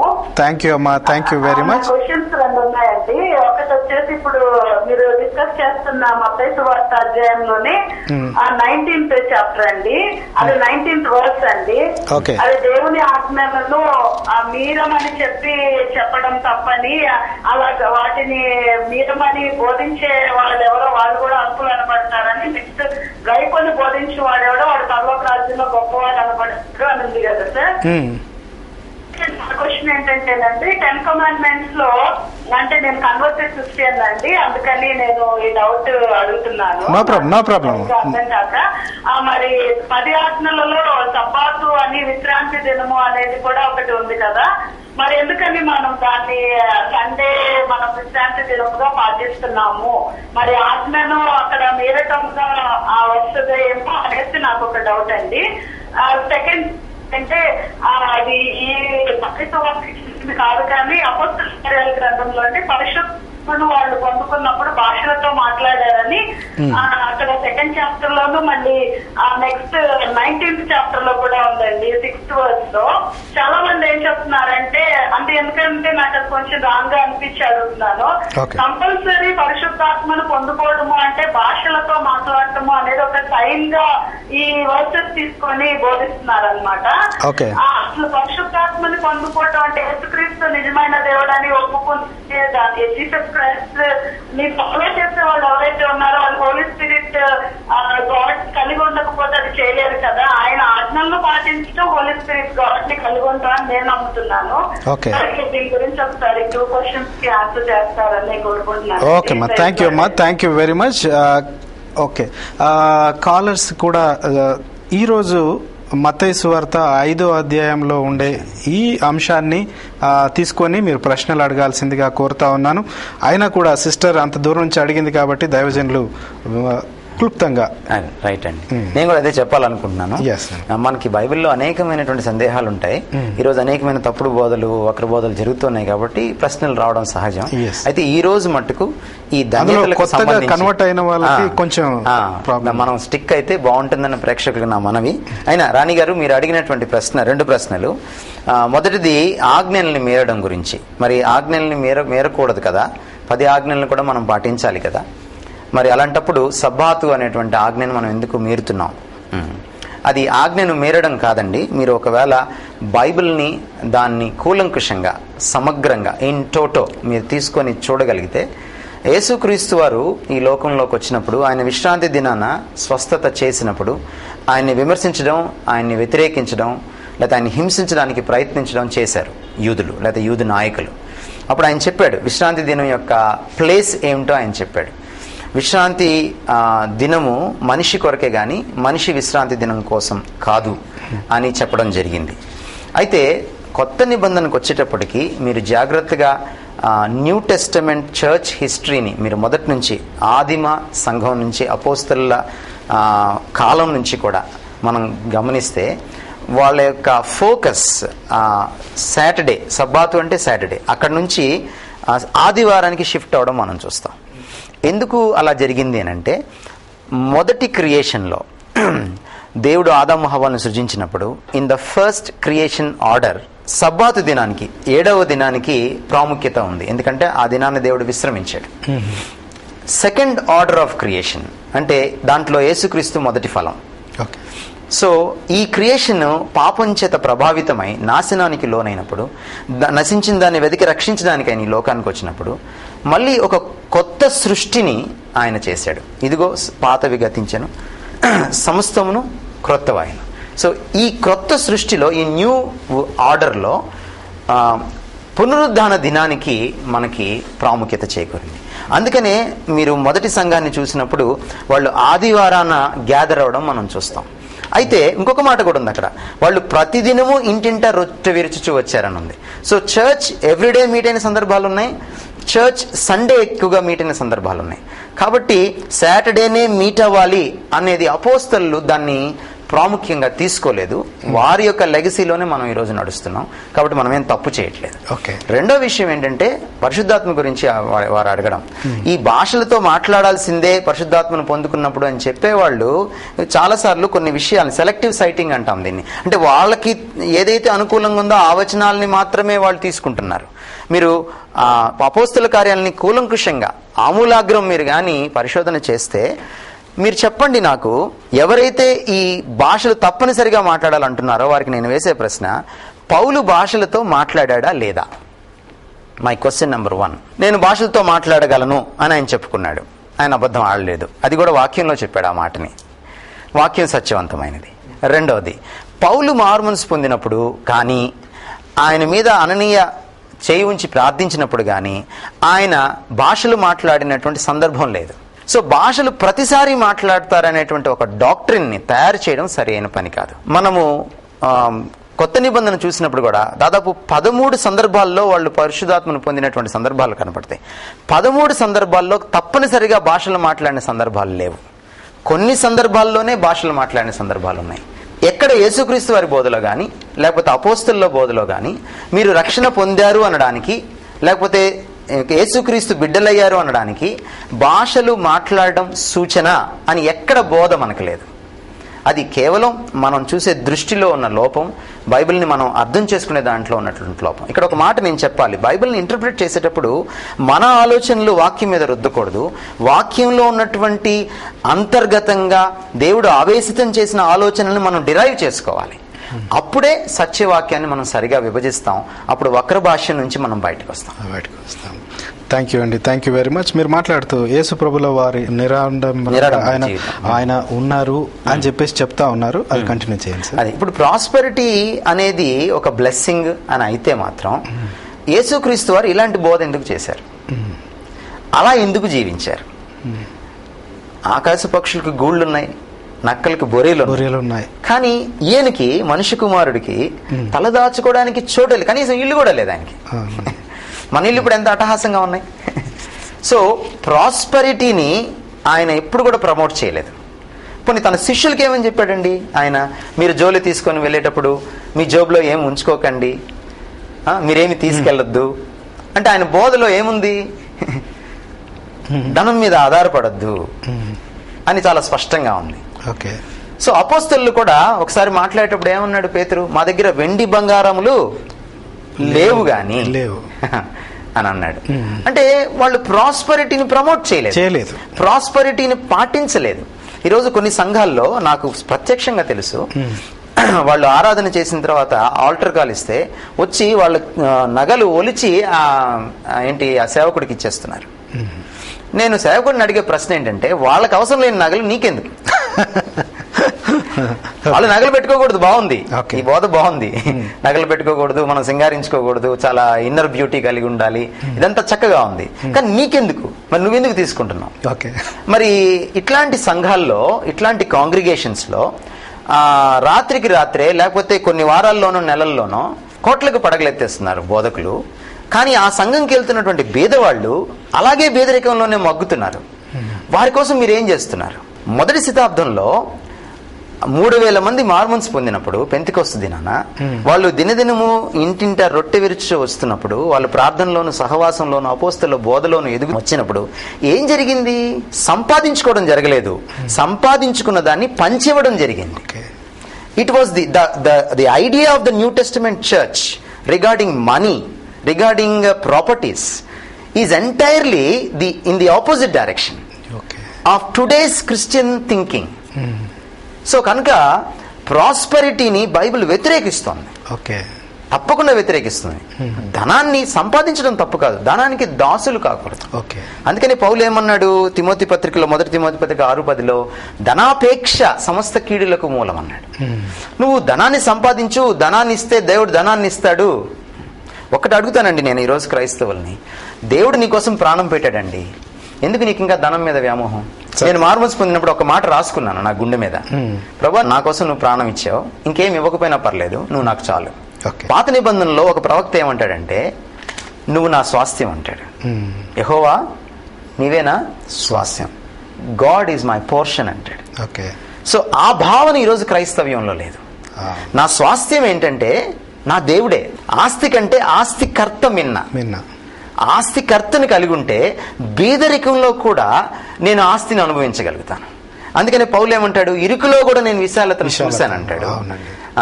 సంతుష్టి సహితమైన దైవభక్తి గొప్ప లాభసాధకమైనది అంటాడు. సో ధనము లేకుండా ప్రభువులోనే ఆనందించేటువంటి సంతుష్టి, తృప్తి క్రైస్తవ భక్తికి తార్కాణం. ఓకే, ఒక కాల్ తీసుకున్నాను, మళ్ళీ ఇది కంటిన్యూ చేయకముందు తప్పకుండా అదస్స గారు విజయవాడ నుంచి కాల్ చేస్తున్నారు. అమ్మ ప్రైజ్ దలాడమ్మా, అదస్స గారు ప్రైజ్ దలాడమ్మా. చాలా సంతోషం, మీరు టీవీ వాల్యూమ్ కట్టేసి మరి మాతో మాట్లాడుతా ఉన్నారు. మీ ప్రశ్న అడగండి అమ్మా. అదస్స గారు చెప్పండి అమ్మా, మీ ప్రశ్న అడగండి. పాస్టర్ గారు అమ్మ, మీరు టీవీ వాల్యూమ్ మళ్ళీ ఆన్ చేశారు, మ్యూట్ చేయండి. మరి మత్తయి వార్తలో ప్రభు తండ్రి కుమార పరిశుద్ధాత్మ నామంలో బాప్తిసం పొందమని చెప్పారు కదా, అదే మళ్ళీ అపోస్తలుల కార్యంలో అయితే యేసు నామంలో బాప్తిసం పొందమని చెప్పారు. అదొక పార్టీ. రెండో ప్రశ్న ఏంటంటే, మనం యేసు ప్రభు చెప్పిన వాక్య ప్రకారంగా మనం బాప్తిసం తీసుకోవాలి కదా, రక్షణ పొందిన వారు బాప్తిసం తీసుకోవాలి. అయితే మరి ప్రఖ్యాత దైవజనుడు విలియం బూత్ గారి వారి సాల్వేషన్ ఆర్మీలో బాప్తిసం తీసుకోవాలని చెప్తారండి. మరి వాళ్ళ సేవ బాగా ప్రసిద్ధి పొందింది కదా, దీనికి నాకు సమాధానం కావాలి. అమ్మా మళ్ళీ హదస్స గారు మీరు అంశానికి బయట ప్రశ్న అడిగారు, కానీ ఒక్క లైన్ లో మీకు ఆన్సర్ చెప్తాను. రక్షణ టీవీ పాలసీ ప్రకారం మేము ఏ డినామినేషన్ ని కూడా ఇక్కడ అంటే వారి గురించి కామెంట్ చేయడానికి లేమండి. వాక్యం ఏం చెప్తుందో అది చెప్పడానికి మాత్రమే ఉన్నాం హదస్స గారు. ఇది మొదట నా మనవి. నేనేమంటానంటే, మీరు మత్తయి సువార్త 28వ అధ్యాయం చివరి వచనాలు చదవండి. మీరు తండ్రి యొక్కయు కుమారుని యొక్కయు పరిశుద్ధాత్మ యొక్కయు నామములో బాప్తిస్మము పొందుడి అనుంది. ఆ ముగ్గురు పేర్లు చెప్పిన తర్వాత నామము అని ఒక ఏకనామం వాడడం జరిగింది. ఉదాహరణకి మనం యాక్చువల్గా తెలుగు గ్రామర్ ప్రకారం కానీ ఇంగ్లీష్ గ్రామర్ ప్రకారం కానీ ముగ్గురు పేర్లు చెప్పిన తర్వాత నామములలో అనాలి. కానీ గ్రామర్ ప్రకారం అది కరెక్ట్ కాదు, కానీ థియోలాజికల్ గా అది కరెక్ట్. ముగ్గురు పేర్లు చెప్పిన తర్వాత, తండ్రి కుమార పరిశుద్ధాత్మ నామాల పేర్లు చెప్పిన తర్వాత యేసుక్రీస్తు వారు అన్న మాట ఏంటంటే, నామములో బాప్తిస్మం పొందండి. దాని అర్థం ఏంటంటే, ఎవరి పేరు మీద బాప్తిస్మం పొందినా ముగ్గురు పేరు మీద బాప్తిస్మం పొందినట్టే. కాబట్టి మనం తండ్రి కుమార పరిశుద్ధాత్మల్ని వేరు చేయలేం. యేసు నామములో అపోస్తలులు బాప్తిస్మం ఇచ్చిన మాట వాస్తవమే. యేసు నామంలో బాప్తిస్మం ఇచ్చిన, తండ్రి కుమార పరిశుద్ధాత్మ నామంలో బాప్తిస్మం ఇచ్చిన, ఇట్ ఈస్ ఈక్వల్, రెండు ఒక్కటే. దయచేసి ఈ యొక్క మీమాంస నుంచి మీరు బయటికి రావాలని నా మనవి. దయచేసి మీరు ప్రశ్నలు అడిగేటప్పుడు అంశానికి తగిన ప్రశ్నలు అడగమని కూడా నేను మనవి చేస్తాను. ఎస్ అండి, థ్యాంక్ యూ అండి, థ్యాంక్ యూ వెరీ మచ్ గారు. ఇంకో ప్రశ్నలోకి వెళ్దామండి. చెప్పండి సార్, చెప్పండి. ఈ లోక సంబంధమైన ప్రాస్పరిటీ ఎంతవరకు అవసరం? అలాంటి ప్రాస్పరిటీ నిత్యత్వానికి నడిపిస్తుందా? మీరు ఆల్రెడీ కొంత చెప్పుకొచ్చారు, కానీ ఈ ప్రశ్నలో ఇంకా కొంచెం లోతులో తీసుకెళ్ళి. ఈ లోక సంబంధంగా అండి మనకి ధనం కావాలండి బ్రతకడానికి. ఓకే, ధనం కోసం బ్రతకడం వేరు, బ్రతకడానికి ధనం వేరు. ఓకే, చాలా డిఫరెన్స్ ఉంది. ఓకే. సో ఈ లోకంలో ఒకరి మీద ఆధారపడకుండా మీరు ఒకరికి భారము కాకుండానట్లు పని చేయమంటాడు పౌలు తెస్సలోనికైలకు రాసిన పత్రికలో. సో కనుక ఒకరికి నేను భారం కాకుండా ఉద్యోగం చేయాలి, సంపాదించాలి. నెంబర్ 1. నెంబర్ 2, అసలు తమకు తాము సాయం చేసుకోలేని వాళ్ళ కోసం, వారికి సాయం చేయడం కోసం ఉద్యోగం చేయమంటాడు పౌలు. సో వాళ్ళకి ఏదైనా నేను ఇవ్వాలనుకోండి, నాకు సమకూడగా నా అవసరాలు తీరగా కొద్దో గొప్ప మిగిలితే నేను పేదవారికి ఇవ్వడానికి వీలవుతుంది. సో దానికోసం నేను కొంత ధన సంపాదన, సేవింగ్ అనేది ఉండాలి తప్ప ఏదో ఇక వాటి మీద తులతోగడానికి, దాన్ని ఒక దర్పంగా, ఒక ప్రెస్టీజ్గా తీసుకోవడానికి మాత్రం కాదు. మీరు అందుకనే ప్రపంచాన్ని మీరు పరిశీలన చేసినప్పుడు ఈ ఈస్టర్న్ కంట్రీస్లో, ముఖ్యంగా ఇండియాలో జరుగుతున్న అంత సేవింగ్ మీకు వెస్టర్న్ కంట్రీస్లో ఉండదు. ఉండదు. ఆ సేవింగ్ కాన్సెప్ట్ ఉండదు వాళ్ళకి. మీరు చూడండి, వాళ్ళు బాగా సంపాదిస్తారు, వీకెండ్కి వెళ్ళిపోతారు, ఖర్చు పెట్టేస్తారు. ఒకటి. రెండవది, చాలాసార్లు ధన సహాయం పశ్చిమ దేశాల నుంచి తూర్పు దేశాలకు వస్తుంది, తూర్పు దేశాల నుంచి పశ్చిమ దేశాలకు వెళ్ళదు. దానికి ఒక కారణం ఏంటంటే వాళ్ళు ప్రాస్పెరిటీలో ఉన్నారు. కానీ మన వాళ్ళకి తెలియని కారణం ఏంటంటే వాళ్ళకి ఇచ్చే గుణం ఉంది. ఎందుకు ఇస్తున్నారు వాళ్ళు? ఈ పుస్తకం వారిని ఇన్ఫ్లుయెన్స్ చేసింది. పాశ్చాత్య దేశాలని బైబిల్ ప్రభావితం చేయడం వల్ల ఇవ్వడం నేర్చుకున్నారు వాళ్ళు. ఇప్పుడు మదర్ తెరిసా వచ్చేదాకా ఇక్కడున్న అనార్థుల్ని అలా చూడొచ్చని భారతీయులకు తెలియలేదు. ఎందుకని అలాగా? ఒకప్పుడు ఇదే దేశంలో కుష్ఠరోగుల్ని కాల్చేశారు, సజీవ దహనం చేశారు. విలియం కేరీ వచ్చిన తర్వాత వారిని ఆదుకోవడం జరిగింది. సో కాబట్టి ఇచ్చివేసుకోవడం, అది ధనమే కావచ్చు, సమయమే కావచ్చు, టాలెంటే కావచ్చు, ఎనర్జీస్ కావచ్చు, ఒక త్యాగం అనేది, త్యాగాన్ని సిలువ నేర్పించింది పాశ్చాత్య దేశస్తులకి. నేర్పించింది కనుక వాళ్ళు సేవింగ్స్ తక్కువ ఉంటాయి, వాళ్ళకి ఇచ్చుకోవడం ఎక్కువ ఉంటుంది. అందుకని ఈరోజు ఇన్ని థర్డ్ వరల్డ్ కంట్రీస్కి ఇంత మనీ వస్తుంది. ఈవెన్ వరల్డ్ బ్యాంక్ కూడా ఇవ్వడానికి వెనక క్రైస్తవ కారణమే ఉంది. వరల్డ్ బ్యాంక్ లో ఉన్నటువంటి అధికారులు క్రైస్తవులు కాకపోయినప్పటికీ కూడా ఆ లెగసీ, ఆ పరంపర వస్తూనే ఉంది. ఇంకా అది నేర్చుకున్నారు వాళ్ళ పితరుల దగ్గర నుంచి. వాళ్ళు ఎందుకని వాళ్ళ పితరుల దగ్గర నేర్చుకున్నారంటే వాళ్ళ పితరులను బైబిల్ ఇన్ఫ్లుయెన్స్ చేసింది. సో కాబట్టి నేను క్రైస్తవులకి చెప్పేది ఏంటంటే, ప్రాస్పెరిటీ ద్వారా నేనేదో దేవుడికి దగ్గర అవుతానంటే అవ్వలేను. మరి ముఖ్యంగా నేను ఈ మాటను ముగించకముందు ఏంటంటే, ప్రాస్పెరిటీ ద్వారా కానీ నీతి ద్వారా కానీ ఎవరు కూడా పరలోక రాజ్యానికి వెళ్ళలేరు. నీతిమంతుడు లేడు, ఒక్కడు లేడు, ఏ భేదం లేదు, అందరినూ పాపం చేసి దేవుడి అనుగ్రహించి మహిమను పొందలేకపోవచ్చు. కేవలం యేసుక్రీస్తు నీతిని బట్టి మనం పరలోకానికి వెళ్తాం. కేవలం సిలువను బట్టే మనం పరలోకానికి వెళ్తాం. యేసు ప్రభు చాలా ఎక్స్క్లూజివ్గా బోధించాడండి. ఆయన ఏమన్నాడంటే, నేను కూడా మార్గం అనలేదు, ఆయన నేనే మార్గం అన్నాడు. ఎప్పుడైతే యేసుక్రీస్తు ఆ మాట చెప్పాడో ఇక ప్రాస్పెరిటీ లేదు, మరొక మార్గం లేదు, మరొక మార్గం లేదు. ఏ మార్గం ద్వారా నిత్యత్వాన్ని చేరుకోవడానికి కుదరని పని. ఒక యేసుక్రీస్తుకి శిష్యులుగా తయారవడం వల్ల, ఆయన వెంబడించడం వల్ల. అయితే ఇక్కడ ఒక మాట మనం గుర్తు చేసుకోవాలి. ఎవడైతే నా శిష్యుడిగా ఉండగోరుతాడో వాడు ఎలా ఉండాలి? ప్రాస్పెరిటీలో ఉండకూడదు. వాడు ఎలా ఉండాలి? తన సిలువను ఎత్తుకొని నన్ను వెంబడించాలి. ప్రాస్పెరిటీలో ఉంటే నువ్వు సిలువను ఎక్కడ ఎత్తుకుంటావు? సో యేసుక్రీస్తు ఏం చెప్తున్నాడంటే, నన్ను వెంబడించడానికి, శ్రమ పొందడానికి రెండు కూడా అవినాభావ సంబంధం ఉందని చెప్తున్నాడు. ప్రతివాడు తన సిలువను మోయాలి. బెనర్ గారి సిలువ వేరు, ప్రకాష్ సిలువ వేరు. మనందరి సిలువ ఆయన మోసాడు, అది అయిపోయింది. పాప పరిహారార్థ బలి అయిపోయింది 2000 సంవత్సరాల క్రితం. కానీ ఈ రోజు కష్టాలు, కడగండ్ల గుండా, ముళ్ళ బాటల గుండా నేను యేసుక్రీస్తుని వెంబడించాలి. అలా నువ్వు నిశ్చయించుకుంటేనే నన్ను వెంబడించు అని యేసుక్రీస్తు వారు సువార్తకు ముందే ప్రకటించాడు.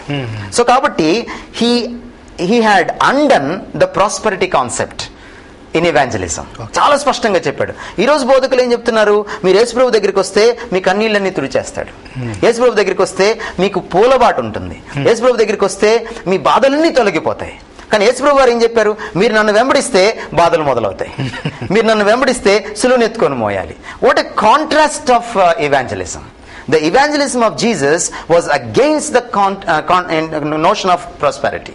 The evangelism of today's speakers is actually promoting prosperity. Yes. So there is a big difference అండి. అవునండి. థ్యాంక్ యూ అండి. ఒక కాల్ తీసుకుందాం. రవి గారు లైన్ లో ఉన్నారు. ప్రైజ్ ద లార్డ్ అండి రవి గారు. ప్రైజ్ ద లార్డ్ అండి. ఎక్కడి నుంచి కాల్ చేస్తున్నారండి? రాజమండ్రి నుంచి. మీ ప్రశ్న అడగండి సార్.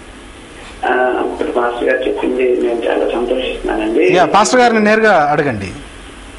అయ్యా, తమకు ప్రాస్పరిటీ గురించి చెప్తున్నారు కదా, చెప్పండి సార్. అదే దైవ శ్వాసలకు అక్కర్లేని డబ్బు దైవ సేవకులకి ఎందుకు అనేది నాకు చాలా బాగా నచ్చిందని మీరు చెప్పింది నచ్చింది. అయితే నా ప్రశ్న ఏంటంటే, సాధారణంగా ఆదివారం కాకుండా మిగతా రోజుల్లో మన ఇంటికి దైవ సేవకులు ప్రార్థన చేయడానికో విజిట్ చేయడానికో వస్తాయి.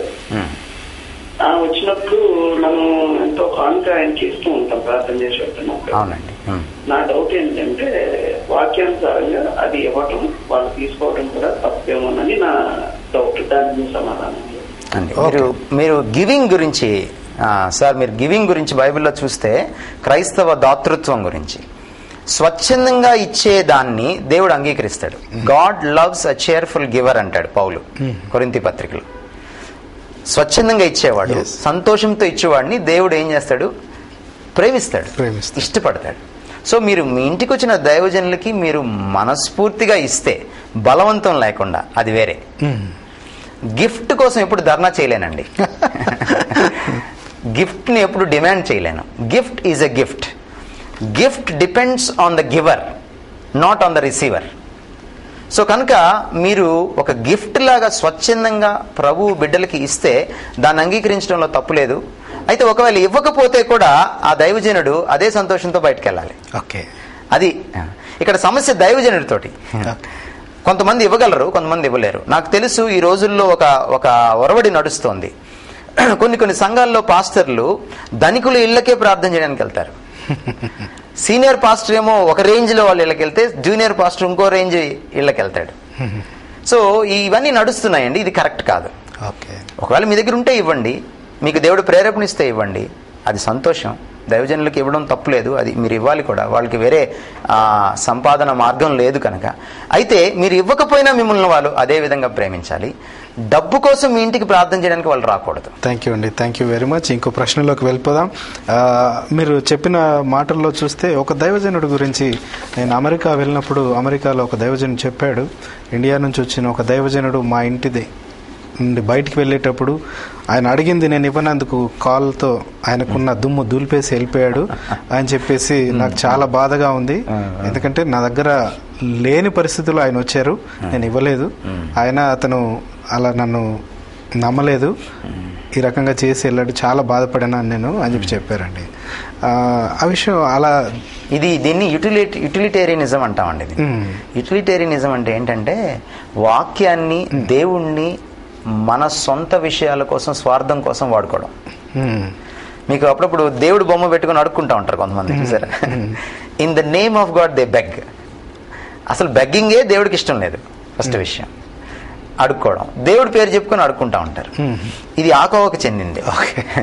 ఇప్పుడు యేసుక్రీస్తు వారు పాదధూళి దులపమని ఏ కాంటెక్స్ట్ లో చెప్పారు, ఏ సందర్భంలో చెప్పారు? మీరు వెళ్ళి సువార్త ప్రకటించండి. సువార్త ప్రకటించినప్పుడు వాళ్ళు కానీ మీ సువార్తని తృణీకరిస్తే మీరేం చేస్తారంటే పాదధూళి అక్కడ దులిపేసి రమ్మన్నాడు. అదే కాంటెక్స్ట్ లో ఆయన ఏం చెప్పాడంటే మీరు డబ్బులు తీసుకెళ్లొద్దు అని చెప్పాడు. అయితే వీళ్ళేమనుకుంటున్నారంటే డబ్బులు ఇవ్వకపోతే పాదధూళి దులిపితే, ఈ పాదధూళికి ఏమి విలువే ఉండదండి. ఇప్పుడు దాన్ని చూసి ఆయన భయపడాల్సిన పని కూడా లేదు. ఎవరైతే పాపం ఇవ్వలేకపోయారో ఆ ఎన్ఆర్ఐ, ఆయన భయపడాల్సిన పని కూడా లేదు. చాలా కాలం అతను బాధపడుతూ ఉన్నాడు, అంతే కదా, గిల్లి ఉంటుంది చాలా మందికి. అట్లాంటి దైవజనుల శాపం మనకేం అంటుకోదు. నీతి కలిగిన వ్యక్తులు ని మనం తిరస్కరించినప్పుడు, దేవుని వాక్యానికి వ్యతిరేకంగా మనకి వెళ్ళినప్పుడు దేవుని యొక్క శాపం మన మీద ఉంటుందేమో కానీ ఇలాంటి స్వార్థపూరితమైన కోరికలు, గొంతెమ్మ కోరికలు తీర్చినందుకు దేవుడు నన్ను శిక్షించడు. ఓకే అండి, థ్యాంక్ యూ అండి. ఇంకో ప్రశ్నలోకి వెళ్ళిపోదాం. ధనవంతుడు పరలోక రాజ్యంలో ప్రవేశించడం దుర్లభమని బైబిల్లో ఉంది. అదేవిధంగా లూకాసు వార్త 19వ అధ్యాయంలో 26వ వచనంలో లేని వారిని యుద్ధ నుండి కలిగి ఉన్నది కూడా తీసివేయబడుతుంది అని చెప్పేసి ఉంది. ఈ రెండింటికి గల డిఫరెన్సెస్ ఏంటండి? కొంచెం మనం కొంత మాట్లాడు ధనవంతుడి గురించి. అవునండి. ఒక ధనవంతుడు పరలోక రాజ్యానికి వెళ్ళడం ఎందుకు సులభం కాదు. దుర్లభం అంటే సులభం అనే మాటకి వ్యతిరేక పదం, అది ఆపోజిట్ వర్డ్, అది యాంటోనిమ్ అది. సో సులభం కాదు అని అంటున్నారు, అసాధ్యం అని అనట్లేదు ఆయన, సులభం కాదు అని అంటున్నారు యేసుప్రభు వారు. ఎందుకు సులభం కాదంటే జనరల్గా ధనం అవసరానికి మించి పెరిగినప్పుడు, కూడగట్టుకున్నప్పుడు ధనాన్ని ప్రేమించడం జరుగుతుంది. అందుకని యేసుక్రీస్తు వారు చాలా, ఆయన ఎంత తెలివి కలిగిన వ్యక్తి అంటే ఆయన కమ్యూనికేషన్ ఎంత షార్ట్గా ఉంటుందో అంత షార్ప్గా కూడా ఉంటుంది. ఓకే. యేసుక్రీస్తు వారిని వచ్చి పరలోక రాజ్యానికి చేరడానికి నేనేం చేయాలి అని అడుగుతాడు ఈ ధనవంతుడు. అవునండి. అడిగిన తర్వాత ఆయన డైరెక్ట్గా ఆన్సర్ చెప్పకుండా ఆయన ఏమంటాడంటే 10 ఆజ్ఞల్లో కేవలం కొన్ని ఆజ్ఞల్ని కావాలనే ఆయన ఏకరువు పెడతాడు. అందులో దేవుణ్ణి ప్రేమించడం అనే ఆజ్ఞ ఉండదు. మీరు చూస్తే దేవుణ్ణి మాత్రమే పూజించాలి, సబ్బాతును పాటించాలి, ఈ ఆజ్ఞల గురించి మాట్లాడే యేసుక్రీస్తు. నరహత్య చేయకూడదు, వ్యభిచరించకూడదు, ఈ ఆజ్ఞలన్నీ ఉన్నాయి కదా అంటే ఇవి నేను బాల్యం నుంచే పాటిస్తున్నాను అని అంటాడు. అప్పుడు యేసుక్రీస్తు వారు ఏమంటారంటే నీకు ఒకటి కొదువుగా ఉన్నది అని. ఏమిటి కొదువుగా ఉన్నది అని అడిగినప్పుడు దానికి ఆయన జవాబు రెగ్యులర్గా డైరెక్ట్గా చెప్పకుండా ఏమంటాడంటే ఒక ప్రాక్టికల్ హోంవర్క్ ఇస్తాడు ఆయనకి. ఓకే. ఆ హోంవర్క్ అతను చేయగలిగితే అతనికి కొదువు లేనట్టు. అతను చేయలేకపోయాడు అనుకోండి, ఆ కొదువు ఏంటి అతనికి అర్థమైపోతుంది. ముందు మనకు అర్థం కావాలి. ఇక్కడ నించొని మనం ఆలోచిస్తాం. నువ్వు వెళ్ళి నీ ఆస్తిని అమ్మి బీదలకిచ్చి నన్ను వెంబడించు అన్నాడు. చూడండి, 2 ప్రధానమైన ఆజ్ఞలు అందులో ఇమిడి ఉన్నాయి. నువ్వు వెళ్ళి నీ ఆస్తిని అమ్మి అని అన్నప్పుడు అతను ఆస్తిని ప్రేమించాడో లేదో తెలిసిపోతుంది. Right. Very clear. Litmus test అది, యాసిడ్ టెస్ట్ అది. బీదలకు ఇచ్చాడు అని అంటే తన వల్లే తన పొరుగు వాడిని ప్రేమించాడు అని అర్థం. ఇతను ఏమనుకుంటున్నాడంటే నేను బాల్యం నుంచి ధర్మశాస్త్రం అంతటినీ పాటిస్తున్నాను అనుకుంటున్నాడు. అయితే నువ్వు పాటించట్లేదని యేసుప్రభు అన్నాడు అనుకోండి, లేదు నేను పాటిస్తున్నాను అంటాడు అతను. సో అక్కడ ఒక ఆర్గ్యుమెంట్ వస్తుంది. అందుకని యేసుక్రీస్తు ఏం చేశారంటే ఒక హోంవర్క్ ఇచ్చారు. నువ్వు వెళ్ళి బీదలకి ఇచ్చేసే ఆస్తిని అమ్మి, బీదలకి ఇవ్వలేకపోయాడు అనుకోండి, నిన్ను వల్ల నీ పొరుగు వాడిని ప్రేమించలేదని అర్థం. నెంబర్ 2, నన్ను వెంబడించమన్నాడు. ఆస్తిని అమ్మేసి బీదలకి ఇచ్చేసి ఒట్టి చేతులతో ఈయన వెంబడించాలంటే తన ఆస్తి కంటే తన ఈగో కంటే ఎక్కువగా యేసుక్రీస్తుని ప్రేమించాలి. సో యేసుక్రీస్తు వారు ఏం చెప్పాడు ఒక శాస్త్రికి, ఆజ్ఞల్లో ప్రధానమైనది ఏది అంటే నీ దేవుడైన యెహోవాను ముందు నీ పూర్ణతత్వంతో ప్రేమించడం, తర్వాత నిన్ను వల్ల నీ పొరుగు వాడిని ప్రేమించడం. ఈ రెండిటి మీదే ప్రవక్తలు ధర్మశాస్త్రం అంతా ఆధారపడి ఉందంటాడు. So the total essence of Christian virtues or the essence of the Bible pivoted upon these 2 commandments. So అందుకని అతనికి ఆ విషయం నేను హోంవర్క్ ఇవ్వడం జరిగింది. అందుకని దుర్లభం అయిపోయింది, అతనికి చాలా కష్టం అయిపోయింది. సో ఇట్ ఈస్ న్యాచురల్ అండి. న్యాచురల్ ఏంటంటే ధనం ఎప్పుడైతే నాకు వస్తుందో నేను దేవుణ్ణి ప్రేమించడము కష్టమైపోతుంది, నా పొరుగు వాడిని ప్రేమించడం కష్టమవుతుంది. కాబట్టి నేను పరలోక రాజ్యానికి దేవునికి దూరం అవుతాను. అది సహజమైనటువంటి విషయం అన్నమాట. ఓకే, థ్యాంక్ యూ అండి. ఇంకో కాల్ తీసుకుందామండి. వరప్రసాద్ గారు తాడేపల్లిగూడెం నుంచి లైన్ లో ఉన్నారు. ప్రైజ్ ది లార్డ్ అండి వరప్రసాద్ గారు. ప్రైజ్ ది లార్డ్ అండి. మీ ప్రశ్న అడగండి సార్. మా పౌరులు మాట చెప్పండి, మీరు ఆ ప్రభావ నేర్చుక్రీస్తు ప్రభావ విరిగి కదా, ఆయన ధనవంతుడు ఏంటి, మీరు తన దారిద్ర్యం వల్ల ధనవంతుడు కావాలని మీ నిమిత్తము దరిద్రుడు ఆయన రాయబడి ఉంది. ఇక్కడ యేసు ప్రభు 7 ధనవంతుడు అది కొంచెం రాసి ధనవంతుడు కావాలి కోరుతున్నారు, 7 ధనవంతుడు కావాలని మీరు కోసం చేస్తున్నారు. కొంచెం ఎవరు చెప్తే కొంచెం అర్థం చేసుకుంటారు. వరప్రసాద్ గారు మంచి ప్రశ్న అడిగారు మీరు. చాలా మంచి ప్రశ్న. బహుశా ఇప్పటిదాకా వచ్చినటువంటి ప్రశ్నల్లో ఇది చాలా రెలవెంట్ క్వశ్చన్ అని మనం చెప్పాలి. మీకు తెలుసు యేసుక్రీస్తు వారి గురించి, ఆయన ధనవంతుడు అయ్యుండి మన కొరకు దరిద్రుడు ఆయన అన్నప్పుడు ఎప్పుడు దరిద్రుడు అయ్యాడు? ఆయన పుట్టినప్పుడు ఆయన ధనవంతుడు కాదండి. యోసేపు మరియల దగ్గర ఉన్నప్పుడు కూడా ధనవంతుడు కాదు.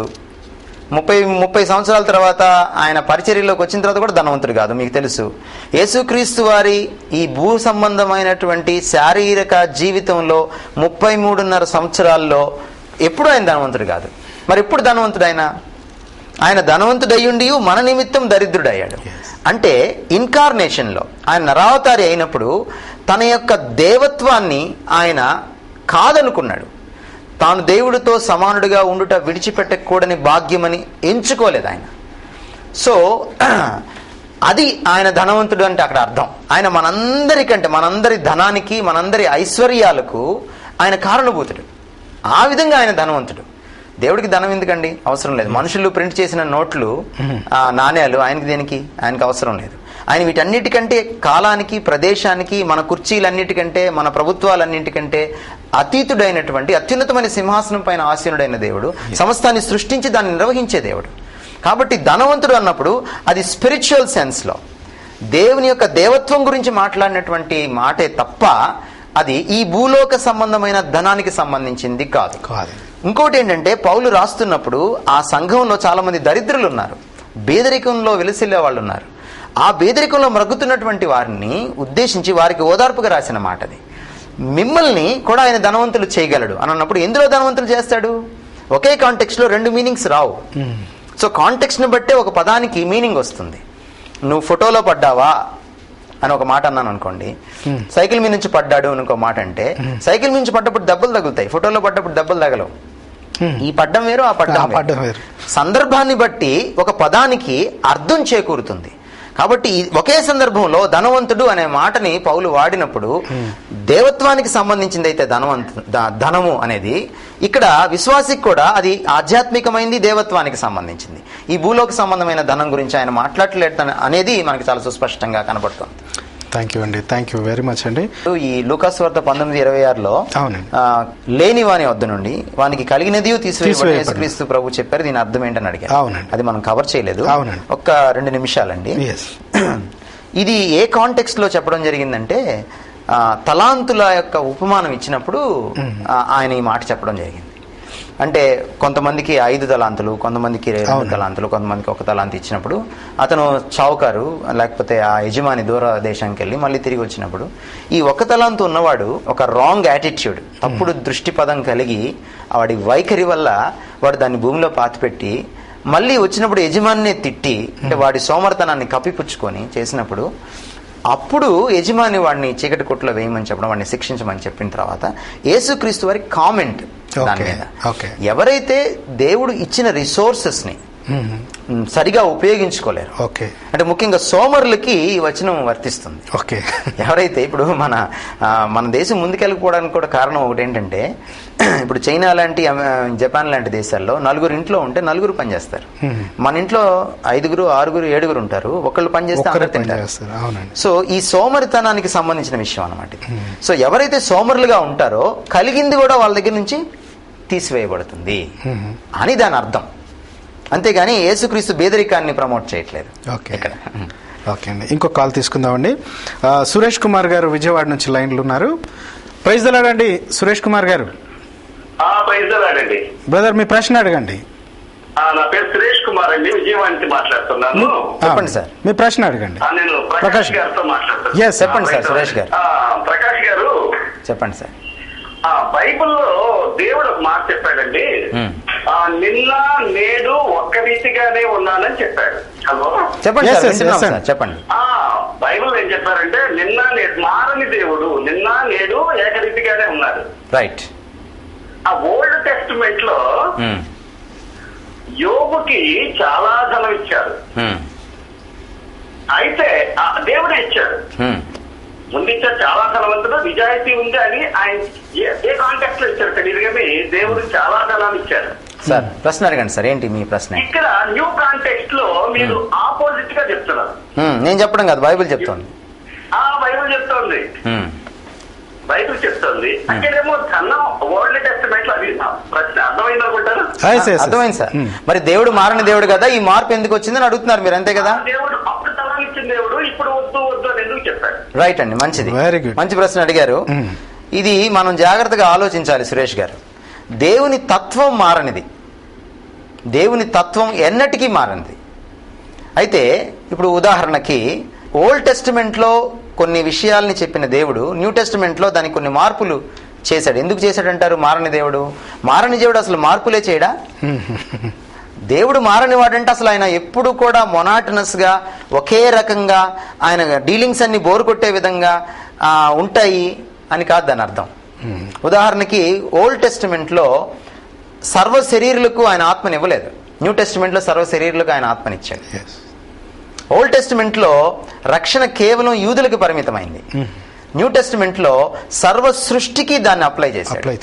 ఓల్డ్ టెస్టిమెంట్ లో యేసుక్రీస్తు చూపించినట్టు ప్రత్యక్షత లేదు, న్యూ టెస్టిమెంట్కి వచ్చేటప్పటికి ప్రత్యక్షత ఎక్కువైంది. మరి ప్రత్యక్షతలో మార్పు వచ్చింది కదా. ఎవడును ఎప్పుడును దేవుని చూచి ఉండలేదు గాని తండ్రి రొమ్ముననున్న అద్వితీయ కుమారుడే ఆయన్ను బయలుపరచను, ఆయన కృపాసత్య సంపూర్ణుడిగా మన మధ్య నివసించను. మోషే ద్వారా ధర్మశాస్త్రం వచ్చింది, కానీ యేసుక్రీస్తు ద్వారా కృపయు సమాధానము వచ్చింది. మరి ఎందుకు ఆ మార్పు జరిగింది? దేవుడు మారనివాడే. అందుకని పౌలు మాట్లాడేటప్పుడు ఏమంటాడంటే, పాత నిబంధన ఒక బాల శిక్షకుడు ఆయన అంటాడు, it was a school master అంటాడు. అంటే మీరు 1వ తరగతిలో ఉన్నప్పుడు ఎంఏ పాఠాలు మీకు చెప్పకూడదు, 1వ తరగతిలో 1వ తరగతి పాఠాలే చెప్పాలి. ఏంటి సార్ సిలబస్ మార్చారు అని అనకూడదు మనం. మనను బట్టి మనం ఒక్కసారి అరాయించుకోలేం కాబట్టి నెమ్మదిగా దేవుడు తన యొక్క ప్రత్యక్షతను బయలుపరుస్తూ ఎక్కువ చేస్తూ తన యొక్క కార్యాలని చేస్తూ చివరికి కాలం సంపూర్ణమైనప్పుడు తన కుమారుడిని పంపించాడు. కాబట్టి ఒక మార్పు కనపడుతుంది, ఒక ప్రోగ్రెస్ కనపడుతుంది. అయితే ఈ ప్రోగ్రెస్ దేవుని తత్వంలో ఉండదు. మనని బట్టి మనము పరిమితమైన వారం కాబట్టి, మనం ఒక్కసారే దేవుడు అన్నీ చెప్పేస్తే దాన్ని అరాయించుకోలేం కాబట్టి, ఒక్కసారే దేవుని ప్రత్యక్షతను మనం చూసి భరించలేం కాబట్టి, పరోక్షంగాను క్రమేపీ కొద్ది కొద్దిగా మొదట బలిని ఒక ఛాయగా ఇచ్చాడు, చివరికి అసలైన బలి సిలువలో జరిగింది. So there was a kind of a change in the dealings of God, but not in the being of God. So అది మీరు గమనించాలని సురేష్ గారు నేను మనవి చేస్తున్నాను. ఓకే, థ్యాంక్ యూ అండి. ఇంకో కాల్ తీసుకుందామండి. మోహన్ గారు బంజారా హిల్స్ నుంచి లైన్లో ఉన్నారు. బ్రదర్ ప్రైజ్ ద లార్డ్ అండి. మోహన్ గారు ప్రైజ్ ద లార్డ్. మీ ప్రశ్న అడగండి సార్. చాలా మంచి ఇంట్రెస్టింగ్ కాన్సెప్ట్ తీసుకున్నారు. Praise lord sir. Praise the lord అండి. Thank you very much. ప్రశ్న నాకు మంచి పాయింట్ చెప్పారు. అది మన యేసుక్రీస్తు ప్రభుని దేవుడు రిచ్ గా చేయలేదన్న న్యూ టెస్టమెంట్ లో. ఇందాక చెప్పారు కదా. టెస్టమెంట్ లో old testament okay prosperity and health wealth gospel అది ఓకే. న్యూ టెస్టమెంట్ కి వచ్చేసరికి మీరు నాకు అన్నారు ఈవెన్ గాడ్ అని చెప్పుకొచ్చారు. అయితే నా ప్రశ్న ఏంటంటే న్యూ టెస్ట్మెంట్ లో అన్ని చూసుకున్నట్లయితే సంఘంతో కూడా నువ్వు దరిద్రుడు కానీ ధనవంతుడు అంటాడు చర్చ్ లో. సో నా పాయింట్ ఏంటంటే ఇంత న్యూ టెస్ట్మెంట్ చెప్పినాక అకౌంట్ నెంబర్ వేసుకోవడం అనేది తప్ప, రాంగా రైటా? అంటే దేవుడు నేనంటే ఏంటంటే దేవుడు అన్ని చేస్తారు కదా, అంటే ఫైనాన్షియల్ గా కూడా ఆయన చేయగలదు కదా. అంటే మన ప్రాబ్లమ్స్ ఉన్నప్పుడు అకౌంట్ నెంబర్ వేసుకోవడంలో మనం ఎవరి మీద డిపెండ్ అవుతున్నాం అనేది ఒక చిన్న ఆలోచన వచ్చింది. దానికి మీరే పౌలు గారు ఎవరిని బెక్ చేసినట్టుగా డిసైపుల్స్ ఎవరిని అడుక్కున్నట్టుగా లేదు. కాకపోతే వాళ్ళు స్త్రీలు పరిచారం చేసినట్టుగా ఉంది. రూపాస్ వార్తలో చూసన్నారు వాళ్ళు ఎక్కడ దేవుడు అడిగినట్టుగా. థ్యాంక్ యూ అండి మోహన్ గారు. అకౌంట్ నెంబర్ గురించి మనం మాట్లాడడానికి మనకి ఇంటెన్షన్స్ తెలియదు. ఇప్పుడు అకౌంట్ నెంబరు ఏదైనా ధనాన్ని అడుక్కోవడానికి వేస్తున్నారా, లేకపోతే ఎవరో మేము ఇస్తామని చెప్తే సౌలభ్యం కోసం వేస్తున్నారా? భగవంతుడికి ఎరుక, మనకు తెలియదు. అయితే ఒకటి మాత్రం మేము చెప్పగలం ఏంటంటే, దేవుని మీద నమ్మకం లేకుండా డబ్బుల్ని అడుక్కోవడమే పరమావధిగా పెట్టుకొని బోధ చేయడం కానీ, దానికి సంబంధించినటువంటి తప్పుడు బోధలు చేసి ప్రజల్ని వశపరుచుకోవడం కానీ, లేకపోతే బోధకులే ధనికులైపోయి తమ కాంగ్రిగేషన్ని పట్టించుకోకుండా ఉండడం కానీ తప్పు. అది వాక్యానుసారంగా తప్పు. నాకు తెలుసు, చాలా గ్రాస్ రూట్ లెవెల్స్లో నాకు ఈరోజు క్రైస్తవ్యం గురించి తెలుసు. పెట్రోల్ బంక్లో పనిచేసేవాళ్ళు, రిక్షా తొక్కుకుండేవాళ్ళు, బీదలు, ఆ బిలో పావర్టీ లైన్లో ఉన్న వాళ్ళు కూడా అక్కడ ఇక్కడ పోగు చేసుకొని డబ్బులు కూర్చుకొని అప్పులు తీసుకొచ్చి ఇలాంటి బోధకులకి 10,000 ఇస్తున్నారు. ఎందుకంటే మినిమం 10,000 ఇవ్వాలి కొన్ని సంఘాల్లో. 10,000 ఇస్తున్నారు. ఒక ప్రోగ్రామ్ స్పాన్సర్ చేస్తే మీకు దేవుడు ఆశీర్వాదం వస్తుందని. కానీ వాళ్ళు మాత్రం కటిక పేదరికంలో మ్రగ్గిపోతున్నారు. ఆ విషయాన్ని ఆ సంఘంకి వాళ్ళు వస్తున్నా కూడా ఆ పాదిరికి, ఆ కాపరికి పట్టట్లేదు. పట్టించుకోవడానికి కూడా అతనికి మనసు లేదు, సమయం కూడా లేదు. ఇది చాలా ఘోరమైనటువంటి విషయం. ఇది చాలా ఘోరమైన విషయం. అది మేము ఖండిస్తున్నాం. దేవుడు ధనం ఇవ్వడం మనం అనట్లేదు. దేవుడు తప్పకుండా ధనం ఇస్తాడు, కానీ అందరికీ ఇస్తాడు, అన్ని సందర్భాల్లో ఇస్తాడంటే అది కరెక్ట్ కాదు. నేను చాలా కాలంగా ఇల్లు కట్టుకోవాలనుకుంటున్నాను, నేను కట్టుకోలేకపోతున్నాను, బట్ ఐఎమ్ హ్యాపీ. నాకు బ్యాంక్ బ్యాలెన్స్ ఏ నెలకు ఆ నెల 0 అయిపోతుంది, బట్ ఐఎమ్ హ్యాపీ. వాళ్ళకి ఇచ్చావు నాకు ఎందుకు లేదని నేను ఎప్పుడు దేవుడిని ప్రశ్నించలేదు. సో ఆయన ఏది చేసినా మంచే చేస్తాడు. మీకు గుర్తుందో లేదో, యాకోబు పత్రికలో ఈ మాట ఉంది, శ్రేష్టమైన ప్రతి ఇవి జ్యోతిర్మయుడకు తండ్రి వద్ద నుండి వచ్చును, ఆయనలో చంచలత్వమైన గమనాగమనం వల్ల కలుగు ఏ ఛాయ అయినను లేదు. సో ఆ దేవుడు నాకు పేదరికాన్ని ఇచ్చినా there was a good intention. దేవుడు నాకు ధనికమైన స్థితిని ఇచ్చినా there was a good intention behind that. So ఎందుకంటే దేవుడి దగ్గర నుంచి ఏదైనా వస్తే అది పేదరికమైన, శ్రమైన, సంతోషమైన, ప్రాస్పెరిటీ అయినా అది దాని వెనక మంచి ఉద్దేశమే ఉంటుంది. ఎందుకంటే our lord is always good, God is good all the time. Thank you అండి, థ్యాంక్ యూ వెరీ మచ్. ఇంకో కాల్ తీసుకుందామండి. పాస్టర్ జీవరత్నం గారు ఈస్ట్ గోదావరి నుంచి లైన్లో ఉన్నారు. ప్రైజ్ ది లార్డ్ అండి. జీవరత్నం గారు వందనాలండి. క్లుప్తంగా మీ ప్రశ్న అడుగుతారా? అసలు నా ప్రశ్న ఏంటంటే, ఇప్పుడు దేవుడు మనల్ని ఆత్మానుసారంగాను శరీరానుసారంగా కూడా శరీరానుసారంగా కూడా మీరు ఫలించమని చెప్పాడండి. అవును.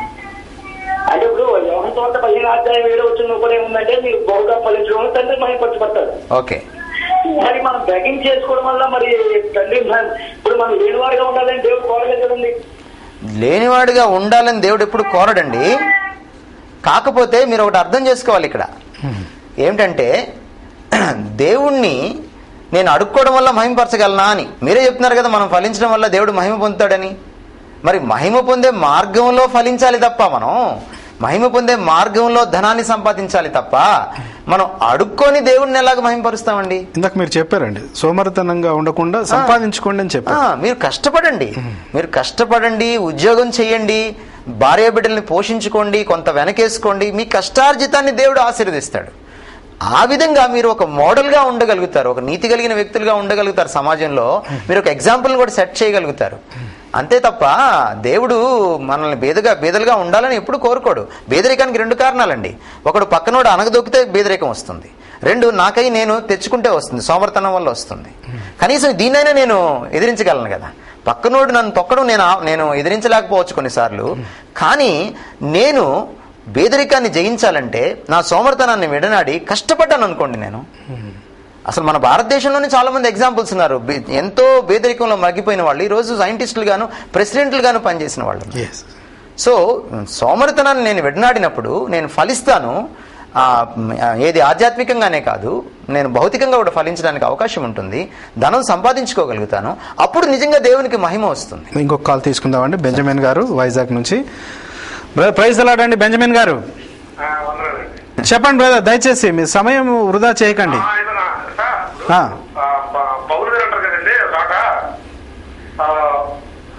నేరుగా ప్రకాష్ గారితో మాట్లాడండి దైవజనులు. పౌలు గారు తన స్వకీయులను విశేషంగా ఆదరించినవాడు, స్వకీయులు విశేషంగా ఆదరించినవాడు దౌర్భాగ్యులను చోట ఉంటారండి అక్కడ. ఇప్పుడు అలాగే మరొక చోట మరి నా కోసం తండ్రి లేకపోతే అందరినీ విడిచిపెట్టాలని చోట పౌరులు చెప్తారు కదండి.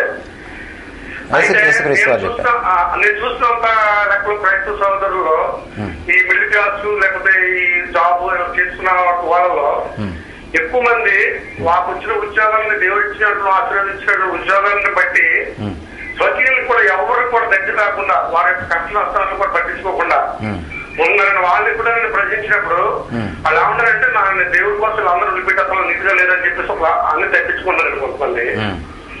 అది ఈ స్వకీయులు విశేషంగా ఆదరించిన వాడు మరి విశ్వాసఘాతకుడే అని మనకి పౌరులు చెప్పినప్పుడు, మరి స్వకీయులు అంటే మరి తన కుటుంబంలో అక్క చెల్లెలు అన్నదమ్ములు కానీ లేదా ఉన్నటువంటి వాళ్ళు బాగా పేదవారు, ఆ కుటుంబంలో అందరూ లాభించారు కదండి.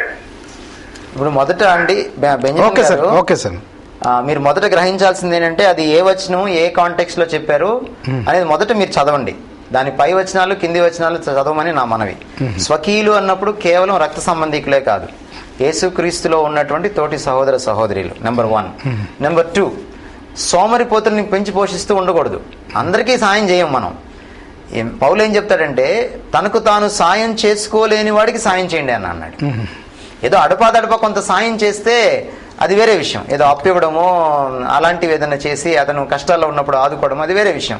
కానీ అదే పనిగా ఒక మనిషిని పోషించాలంటే అతను మాత్రం ఏం పని చేయకుండా ఉండడం అనేది మాత్రం వాక్యానుసారంగా కరెక్ట్ కాదు. అయితే మీరు చెప్పిన మాట కరెక్టే, చాలా మంది క్రైస్తవులు ఈరోజు స్వార్థపరులుగా ఉన్నారు. వాళ్ళు అంటే వాళ్ళ సొంత తమ్ముడే బేదరికంలో ఉంటే, అన్నయ్య ఒక మంచి పొజిషన్లో ఉంటే తమ్ముడికి సాయం చేయలేని పరిస్థితి, అలాగే అక్క చెల్లికి లేదా చెల్లి అక్కకి సాయం చేయలేని పరిస్థితి. సో ఈ స్వార్థం అనేది తప్పకుండా ఉంది. ఇది పాపం యొక్క పర్యవసానం. ఎవరైతే యేసుక్రీస్తులోకి వస్తారో, పాపాన్ని విడనాడతారో, ఆయన యొక్క శిలువ చేత ప్రభావితం అవుతారో, శిలువకు మించిన నిస్వార్థ చిహ్నం ఏంటండి? నిస్వార్థానికి చిహ్నం శిలువే, అంతిమ పరాకాష్ఠ అది. ఇక తన ప్రాణం కూడా పెట్టేశాడు, రిక్తుడిగా చేసుకున్నాడు అని ఉంది ఫిలిప్పీ పత్రికలో. ఇంకా తన దగ్గర ఏమీ లేదు. నిస్వార్థతకు పరాకాష్ఠ అది. It is the height of unselfishness. So శిలువ పాదాల దగ్గర క్రైస్తవులు నిస్వార్థతను నేర్చుకోవాలి. అప్పుడే తోటి వారిని, ఆపదలో ఉన్న వారందరినీ ఆదుకోవడానికి వీలవుతుంది. స్వకీయులనే కాదు, ఎవరు అవసరం ఉంటే వాడు మన పొరుగువాడని యేసుక్రీస్తు వారు చెప్పడం జరిగింది. కాబట్టి ఆదుకోవాలి, ఆదుకునే పరిస్థితి ఏర్పడుతుంది. ఎవరైతే శిలువ పాదాల చెంత నేర్చుకోలేకపోతున్నారో అట్టి క్రైస్తవులకి క్రీస్తు తత్వం కానీ లేకపోతే ఆ శిలువ త్యాగం కానీ నిస్వార్థత కానీ అర్థం కాదు. ఓకే, థ్యాంక్ యూ అండి. ఇంకో కాల్ తీసుకుందాం. స్వతంత్ర కుమార్ గారు తణుకు నుంచి లైన్లో ఉన్నారు. Praise the lord brother. బాగున్నారా స్వతంత్ర కుమార్ గారు? బాగున్నా. చెప్పండి, ప్రశ్న అడగండి సార్ని. ప్రాస్పెరిటీ అనేది దేవుని చిత్త ప్రకారం ఉంటదండి, లేకుంటే ప్రాస్పెరిటీ అనేది అంటే దేవుని చిత్త ప్రకారం ఇస్తాడా, లేకపోతే ప్రాస్పెరిటీ అనేది మన ప్రయత్నాన్ని బట్టి మనకు లభ్యమయ్యేటటువంటి సంగతి అండి? రెండు ఉన్నాయండి. యేసుక్రీస్తు వారే చెప్పారు, అన్యాయపు సిరి అనే మాట యేసుక్రీస్తు వారు వాడారు. గుర్తుందా మీకు? అన్యాయపు సిరి. అన్యాయపు సిరి అంటే అర్థం ఏంటి? There is a prosperity called which is an evil prosperity, an unjust prosperity. So prosperity రెండు రకాలుగా ఉంటుంది. దేవుడు మనల్ని ఆశీర్వదిస్తే కూడా ప్రాస్పెరిటీ రావచ్చును, కాదనట్లేదు మనం. లేదా నేను వక్ర మార్గాల ద్వారా మనుషుల్ని మభ్యపెట్టి లేకపోతే అడుక్కోవడం ద్వారా లేకపోతే విరాళాలు ఎత్తుకోవడం ద్వారా లేకపోతే మరింకొక మార్గంలోనూ లేకపోతే లంచాలు పుచ్చుకోవడం ద్వారా ప్రాస్పెరిటీ వచ్చే అవకాశం ఉంటుంది. అయితే మీరు ఎలా తేలుస్తారు ప్రతి ప్రాస్పరిటీ దేవుడి దగ్గర నుంచే వచ్చిందంటే ఎలాగా? ప్రకాష్ గారు దైవజనుడు కాబట్టి ప్రకాష్ గారికి వచ్చే సొమ్మంతా కూడా దేవుడిచ్చింది అనుకుంటే అది భ్రమే, కరెక్ట్ కాదు అది. సో కనుక దైవజనులు కూడా తప్పులు చేస్తారు కాబట్టి ప్రతి ప్రాస్పరిటీ, ప్రతి సమృద్ధి కూడా, ప్రతి భాగ్యం, సౌభాగ్యం కూడా దేవుడిచ్చింది కాదు. ఆ సౌభాగ్యం ఎక్కడి నుంచి వచ్చింది? అన్యాయపు సిరిని బట్టి వచ్చిందా, వక్ర మార్గాలను బట్టి వచ్చిందా, లేకపోతే దేవుడు నిజముగా ఆశీర్వదిస్తే వచ్చిందా? మనం వాళ్ళ చరిత్ర చూస్తుంటే, వాళ్ళ యొక్క జీవనశైలి చూస్తుంటే మనకు అర్థమైపోతుంది అది. కాబట్టి ప్రతి ప్రాస్పెరిటీని ఫ్రమ్ గాడ్ అని అనుకోవడం కూడా భ్రమేనండి. ఓకే, ఇంకో ప్రశ్నలోకి వెళ్తామండి. ఆత్మ విషయమై దీనులైన వారు ధన్యులు, పరలోక రాజ్యము వారిది అని ఈ వచనం యొక్క భావాన్ని కొంచెం వివరించండి. బెనర్ గారు, మనం అసలు ఇప్పుడే స్టార్ట్ అయింది మన ధన్యతలు. కొంచెం మనం దీంట్లో ఎక్కువ డ్వెల్ అయితే బాగుంటుంది అన్నది ఆలోచన. ఇక్కడ దీనత్వం ఇంగ్లీష్లో పూర్ ఇన్ స్పిరిట్ అని వాడడం జరిగింది. టోకోస్ అనేటువంటి గ్రీక్ పదం ఉంది. ఒరిజినల్ గ్రీక్లో, మూల భాషలో టోకోస్. టోకోస్ అంటే reduce to beggary or destitute of wealth. అంటే ఒక దీనమైన పరిస్థితికి వెళ్ళి అడుక్కుంటాడు అన్నమాట. ఆ పిక్చర్ కనబడుతుంది. దాన్ని యేసుక్రీస్తు వారు ఏం చేశారంటే ఇన్ స్పిరిట్ అంటున్నాడు ఆయన, ఆత్మ విషయమై దీనులైన వారు. అంటే దీన్ని ఎలాగ మనం వర్ణించుకోవచ్చు అంటే it is a sense of recognition that I cannot but need God. దేవుడి అవసరం నాకు అత్యవసరం, అది నాకు తప్పనిసరి, దేవుడు లేకపోతే నేను బ్రతకలేను. అంటే దేవుడి దగ్గరికి వచ్చినప్పుడు దీనికి ఆపోజిట్ ఏంటంటే స్వనీతి. నాకేంటి, నేను చీమకు కూడా అపకారం తలపెట్టలేదు, నేను ఎవరికి ఎప్పుడు ద్రోహం చేయలేదు, నేను ఇది అనేటువంటి భావన, స్వనీతి, పరిశీలటువంటి భావన, పరిశీల దృష్టి, వైఖరి. అది దానికి ఆపోజిట్ అన్నమాట ఇది. ప్రభువా నేను పాపిని, ఐ నీడ్ యూ, నువ్వు నన్ను కడక్కపోతే నాకు వేరే మార్గం లేదు. సో ఒక స్పిరిచువల్ బ్యాంక్రప్సీని, స్పిరిచువల్ పావర్టీని గుర్తించేటువంటి స్వభావాన్ని యేసుక్రీస్తు ఇక్కడ ప్రమోట్ చేస్తున్నారు. ఓకే, నువ్వు తప్ప నాకు ఇంకా మార్గం లేదయ్యా, నేను నీచుని. ఇప్పుడు ఉదాహరణకి ఈ సేమ్ సెన్స్ మీకు పేతురు సందర్భంలో జరుగుతుంది. యేసుక్రీస్తు వేకుజామున వెళ్తాడు ఆ నది ఒడ్డుకి, బోట్లు పెట్టుంటాయి అక్కడ, పడవలు పెట్టుంటాయి. ఒక పడవ తీసుకొని ఆయన ప్రసంగం చేసిన తర్వాత వాళ్ళ పడవ వాడుకున్నాడు ఆయన, వాళ్ళకి ఏదో ఇవ్వాలనుకుంటాడు ఆయన. అనుకొని పేతురు ఇలా రా, ఆ వల వేయమంటాడు, సీమోను అని పిలుస్తాడు. సీమోను చాలా సీనియర్ ఫిషర్మెన్. ఎప్పుడైతే వల వేయమంటాడో ఈయన హాఫ్ హార్టెడ్ గా వలేస్తాడు. ఓకే, వలలు వేయమంటాడు. యాక్చువల్గా మీరు మూల భాష చదివితే అప్పుడు దాకా చాలా గర్వంగా ఉన్నటువంటి పేతురు నిజానికి ఒక జాలరి వలలో చేపలు విపరీతంగా పడ్డప్పుడు ఎగిరి గంతేయాలి, అని ఏడుస్తాడు. నేను పాపాత్ముని, నన్ను విడిచిపోని ఆయన పాదాల మీద పడతాడు. That is poor in spirit. ఆత్మ విషయమే దీనత్వం అంటే అదనమాట.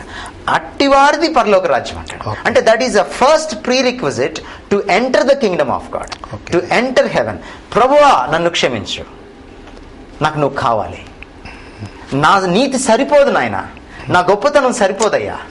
సో ఇది మొదటి అర్హత పరలోక రాజ్యంలో ప్రవేశించడానికి. ఓకే సార్, ఆఖరి కాల్ తీసుకుందాం, ఎందుకంటే మన ఇవైతే ప్రశ్నలు చాలా ఉన్నాయి. సో ఇది లాస్ట్ క్వశ్చన్ గా తీసుకుంటాం. సురేష్ గారు చెప్పండి సార్. సురేష్ గారు నాకు ఏంటంటే మన క్రైస్తవులు తప్పు చేసుకున్నాం రక్షించుకున్న వాళ్ళు వడ్డీ వ్యాపారం చేయొచ్చు చేయకూడదు అంటే రక్షించబడిన వాళ్ళు వడ్డీ వ్యాపారం చేసుకోవచ్చా? వడ్డీకి అప్పు వచ్చి తీసుకోవచ్చా? లేదండి. నాకు ఆలోచన నో సార్, నో. ఓకే అండి, నో అని చెప్పేశారు, అయిపోయింది. ఓకే, చెప్తా ఉన్నా. సో దాని భావన అదండి. సో ఇది ఒక ఆధ్యాత్మికమైనటువంటి ఒక దృష్టి పదం, ఒక వైఖరి, ఒక లక్షణం అని మనం దీన్ని చెప్పుకోవచ్చు. It is both an attitude and also a virtue. So ఎవరికైతే అది ఉంటుందో వారికి పరలోక రాజ్యం సొంతం అవుతుంది. ఓకే. సో పరలోక రాజ్యంకి వెళ్ళడానికి అర్హత ఒకటే, నేను అర్హత లేని వాణ్ణి అని ఒప్పుకోవడం. మళ్ళీ చెప్తున్నాను, నేను పరలోక రాజ్యానికి వెళ్ళడానికి అర్హత ఒక్కటే, నేను అర్హత లేని వాణ్ణి అని ఒప్పుకోవడం. అదే ఆత్మదీనత్వం అంటే. సో మనం ఈ ధన్యతలను చూసినప్పుడు బెన్నర్ గారు ఒక విషయం మనకు కనపడుతుంది ఏంటంటే, ఇక్కడ బ్లెస్సింగ్ అనే మాట మళ్ళీ మనం బ్యాక్ వచ్చాం. బ్లెస్సింగ్ అని అంటే మనకి గ్రీక్లోకి మూల పదంలోకి వెళ్ళి చూస్తే హ్యాపీ. దేవుడు మనల్ని హ్యాపీగా ఉంచాలి అని అంటే, లేదా మనం హ్యాపీగా ఉండాలి అని అంటే, దేవుడిని పక్కన పెడితే హ్యాపీగా ఉండలేం. సిఎస్ లూయిస్ అని ఆయన ఏమంటాడంటే, God cannot give you happiness apart from him because there is no such thing అని అంటాడు. God cannot give you happiness apart from him because there is no such thing అంటాడు. అంటే దేవుణ్ణి మైనస్ చేస్తే నిజమైన హ్యాపీనెస్ ఉండదు. అసలైన హ్యాపీనెస్ ఎప్పుడైనా కూడా విత్ గాడ్ ఉంటుందే తప్ప మైనస్ గాడ్ ఉండదు. సో అందుకని ఈ ధన్యతలన్నిటిలో మనం చూసినప్పుడు God is at the central focus. ఎవరైతే దేవుణ్ణి అంటిపెట్టుకుంటారో, ఎవరైతే ఈ స్వభావాల్ని, దేవుడు చెప్పిన ఈ మాటల్ని పుణికిపుచ్చుకుంటారో, వారికి నిజమైనటువంటి హ్యాపీనెస్ ఉంటుంది. ఈ హ్యాపీనెస్ బయట హ్యాపీనింగ్స్ మీద ఆధారపడే హ్యాపీనెస్ కాదు.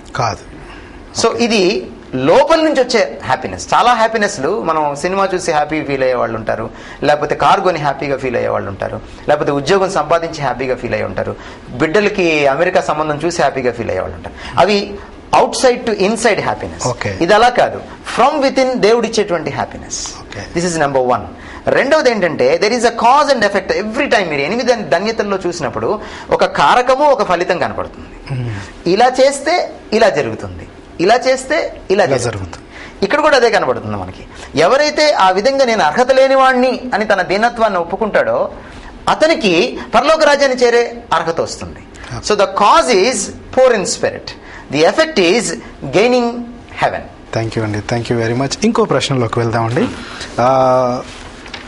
దుఃఖము లేక విచారంతో ఉన్నవారు ఏ విధంగా సంతోషింపగలరు అనే ప్రశ్న అండి. దుఃఖపడువారు ధన్యులు, వారు ఓదార్చబడుదురు అనే దాంట్లో నుంచి తీసుకున్నాం. ఇప్పుడు బ్లెస్సింగ్ అయితే సంతోషం అయితే, blessing is equal to happiness అయితే, దుఃఖించేవాడు హ్యాపీగా ఉండడం ఏంటి? చాలా it is a contrast, total contrast లాగా కనబడుతుంది. మీకు ఇలాంటి పారాడాక్సెస్ అంటాం వీటిని థియాలజీలో. పారాడాక్సెస్ చాలా కనపడతాయి. తాను హెచ్చించుకున్నవాడు తగ్గించబడు. It is a paradox. So ఇట్లాంటివి, ఒకడు తన ప్రాణాన్ని కాకుండా లోకమంతటిని సంపాదించుకునే ప్రయత్నం చేస్తే వాడు ప్రాణాన్ని పోగొట్టుకుంటాడు. ఎవడైతే తన ప్రాణాన్ని కూడా విడిచిపెట్టడానికి ఇష్టపడతాడో వాడు సంపాదించుకుంటాడంటాడు. సో యేసుక్రీస్తు బోధలో చాలాసార్లు ఇవి కాంట్రడిక్షన్స్ కాదు. కాంట్రడిక్షన్స్ అయితే అసంబద్ధమైన, వాటిని నమ్మాల్సిన పని. ఇవి ఒక పారాడాక్స్ అనమాట, అంటే వైవిధ్యాలు అంటాం మనం తెలుగులో. ఇవి వ్యతిరేకమైనవి కాదు, ఒక వైవిధ్యం ఇది. ఉదాహరణకి మన జీవన వైవిధ్యం ఒకటి నేను చెప్తాను. చిన్నప్పుడు మనం ఏమనుకుంటామంటే తొందరగా పెద్ద అయిపోవాలనుకుంటాం. చాలా మందికి ఉంటుంది. పెద్దవాళ్ళు అయిన తర్వాత ఆ బతికే చాలా బాగుంది, ఈ బాధలు ఏంట్రా బాబు అనుకుంటాం. దీన్ని ఒక జీవన వైవిధ్యం అంటాం. సో అలాంటి వైవిధ్యం అనమాట, అదొక బిబ్లికల్ పారాడాక్స్ ఇది. ఇక్కడ మనం జాగ్రత్తగా కానీ గమనిస్తే అంటే అసలు ఇక దుఃఖం అంటే ఏంటి, ఏ దుఃఖం ఇది? సపోజ్ నేను దొంగతనం చేశాను, లేకపోతే లంచం తీసుకున్నాను, నన్ను ఏసీబీ వాళ్ళు పట్టుకున్నారు, దుఃఖం కలుగుతుంది. ఆ దుఃఖాన్ని ఓదారుస్తాడని చెప్పట్లా దేవుడు. ఇది నా తెలివి తక్కువతనం వల్ల, నా అవినీతి వల్ల, నా పొరపాటు వల్ల వచ్చే దుఃఖం కాదు ఇది. ఇది ఎలాంటి దుఃఖం అంటే పౌలు చెప్తాడు కొరింథీ పత్రికలో, 2 రకాల రిపెంటెన్స్ దుఃఖాలు ఉన్నాయంటే. అపవాది కలిగించే దుఃఖం మరణానికి దారితీస్తుంది, దేవుడు కలిగించే దుఃఖం రక్షణార్థమై ఉన్నది అంటాడు అనమాట. సో ఇది అట్లాంటి దుఃఖం అన్నమాట. ఇది అట్లాంటి దుఃఖం. ఏంటి ఈ దుఃఖం? మరి ఎలా దీన్ని చేస్తామంటే, ఈ దుఃఖం ఎలా కలిగిందంటే because of the power and guilt of sin. నేను తప్పు చేయడం వల్ల, నాలో ఒక అపరాధ భావన వల్ల కలిగినటువంటి దుఃఖం నెంబర్ 1. రెండవది పాపము నన్ను ఈడ్చుకొని వెళ్తుంది అంటాడు పౌలు. ద పవర్ ఆఫ్ సిన్, పాపము నన్ను మరులు కొల్పి నన్ను ఈడ్చుకొని నాకు ఇష్టం లేని పని నా చేత చేయిస్తుంది అంటాడు. అలాంటప్పుడు తప్పు చేసినప్పుడు ఎలా ఉంటుంది నాకు? అలాంటి దుఃఖం, అవమానం కలుగుతుంది బయట ప్రజల మధ్యలో కానీ, లేకపోతే లోపల గిలి కలుగుతుంది నాకు. సో ఆ దుఃఖం నుంచి దేవుడు విడిపిస్తాడు అని అంటున్నాడు అనమాట. అయితే ఈ దుఃఖం దేవుడి దగ్గర నుంచి రావచ్చు, లేకపోతే అపవాది దగ్గర నుంచి కూడా రావచ్చు. ఉదాహరణకి మనకి పేతురు తప్పు చేశాడు, అబద్ధం ఆడాడు, యేసుక్రీస్తుని ఎరగనన్నాడు. కానీ పేతురు యేసుప్రభు వైపు తిరగగలిగాడు. ఆ దుఃఖము అతను బయటికి వెళ్ళి వెక్కి వెక్కి ఏడుస్తాడని ఉంటుంది. ఆ దుఃఖము దేవుని దగ్గర నుంచి వచ్చిన దుఃఖం. ఇస్కరియోతు యూద ఒకవేళ నిజంగా సిలువ దగ్గరికి పరిగెట్టుంటే నన్ను క్షమించు, నా వల్లే తప్పకుండా ఆయన క్షమించేవాడు దేవుడు. ఎందుకంటే ఆయన క్షమకు పాత్రుడు కానివాడు ఎవడు లేడు. కానీ ఇస్కరియోతు యూద వెనక్కి రాలేకపోయాడు. సో ఇక్కడ రెండు రకాల మనుషులు, రెండు రకాల దుఃఖాలు కనపడుతున్నాయి. ఇస్కరియోతు యూద దుఃఖము మరణానికి నడిపించింది.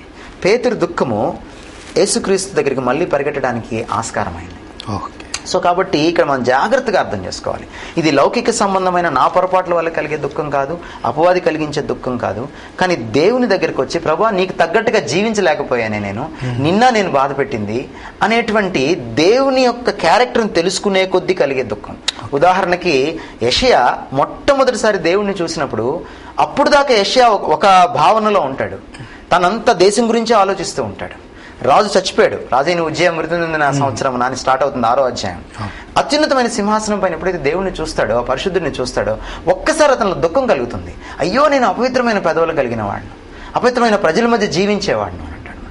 ఎప్పుడైనా ప్రవక్త అయ్యో మీకు శ్రమ అని ఎదుటివాడికి అయ్యో చెప్పేవాడు, ఓ అంటు యు అనేవాడు ప్రవక్త. ఇక్కడ మొదటిసారి ఒక ప్రవక్త ఓ అంటు మీ అంటున్నాడు. ఒక దుఃఖం. ఎలాంటి దుఃఖం ఇది? దేవుణ్ణి, ఆయన క్యారెక్టర్ని చూసినప్పుడు దాని ముందు నేనెంత కొరగాని వాడినో, నేనెంత పనికిమాలిన వాడినో, నేనెంత నీచుడినో.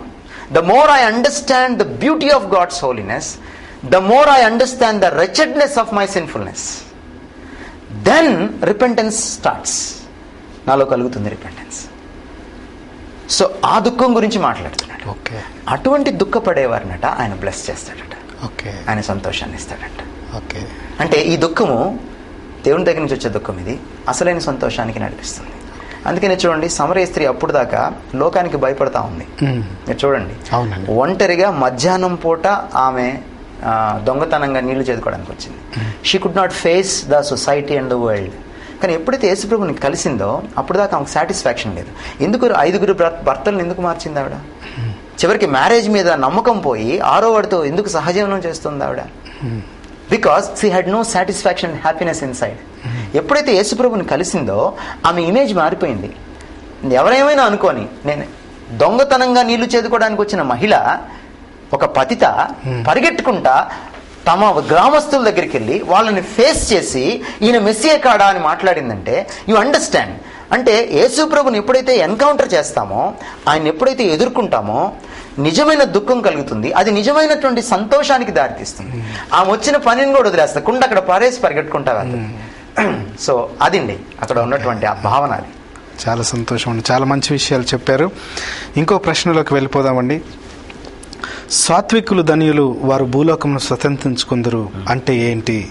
భూమిని స్వతంత్రించుకోవడం అంటే ఏంటండి అనే ఈ ప్రశ్న. ముందు అసలు ఈ సాత్వికం అనే విషయాన్ని మన వాళ్ళు అర్థం చేసుకుంటే స్వతంత్రించుకోవడం కూడా అర్థమవుతుంది. సాత్వికము అంటే ఎలా ఉంటుందంటేనండి, థియోలాజియన్స్ దాన్ని ఎలాగ వర్ణించారంటే, మన పైన ఒక 100 కేజీలు 200 కేజీలు బస్తా మోయలేని భారం పెడితే నేను గొనగకుండా దాన్ని సంతోషంగా భరించడం, దాన్ని సాత్వికం అంటాం. అంటే కోపం వచ్చినా కూడా దాన్ని నేను కంట్రోల్ చేసుకోవడం, కోపం కంట్రోల్లోకి నేను వెళ్ళకుండా నేను దాన్ని కంట్రోల్లోకి తీసుకోవడం. నేను రెచ్చగొట్టబడే పరిస్థితులు వచ్చినప్పుడు కూడా చాలా సౌమ్యంగా నేను ప్రవర్తించడం, లేదా రియాక్ట్ అవ్వడం. ఒక స్కాలర్ ఏమంటాడంటే, man is not measured by his actions but by his reactions అంటాడు.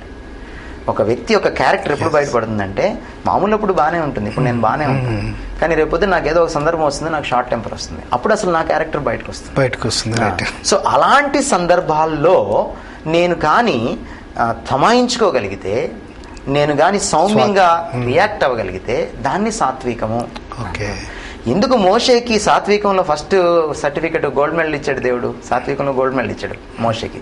కారణం ఏంటంటే, ఇశ్రాయేల్ కంటే విసిగిచ్చే వాళ్ళు ఎవరున్నారు? ఎవరు లేరు. అదిగాక 40 సంవత్సరాలు.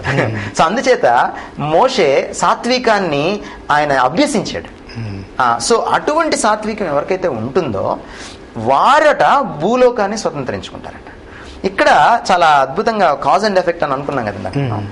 మిగిలిన చోట్ల మనకి ఎలా కనపడుతుంది అంటే ఒక స్పిరిచువల్ కాజ్, ఒక స్పిరిచువల్ బ్లెస్సింగ్ కనపడుతుంది. ఇక్కడ ఎర్త్ కి సంబంధించినటువంటి, భూమికి సంబంధించిన బ్లెస్సింగ్ ని దేవుడు ఇస్తున్నట్టుగా మనం చూస్తాం.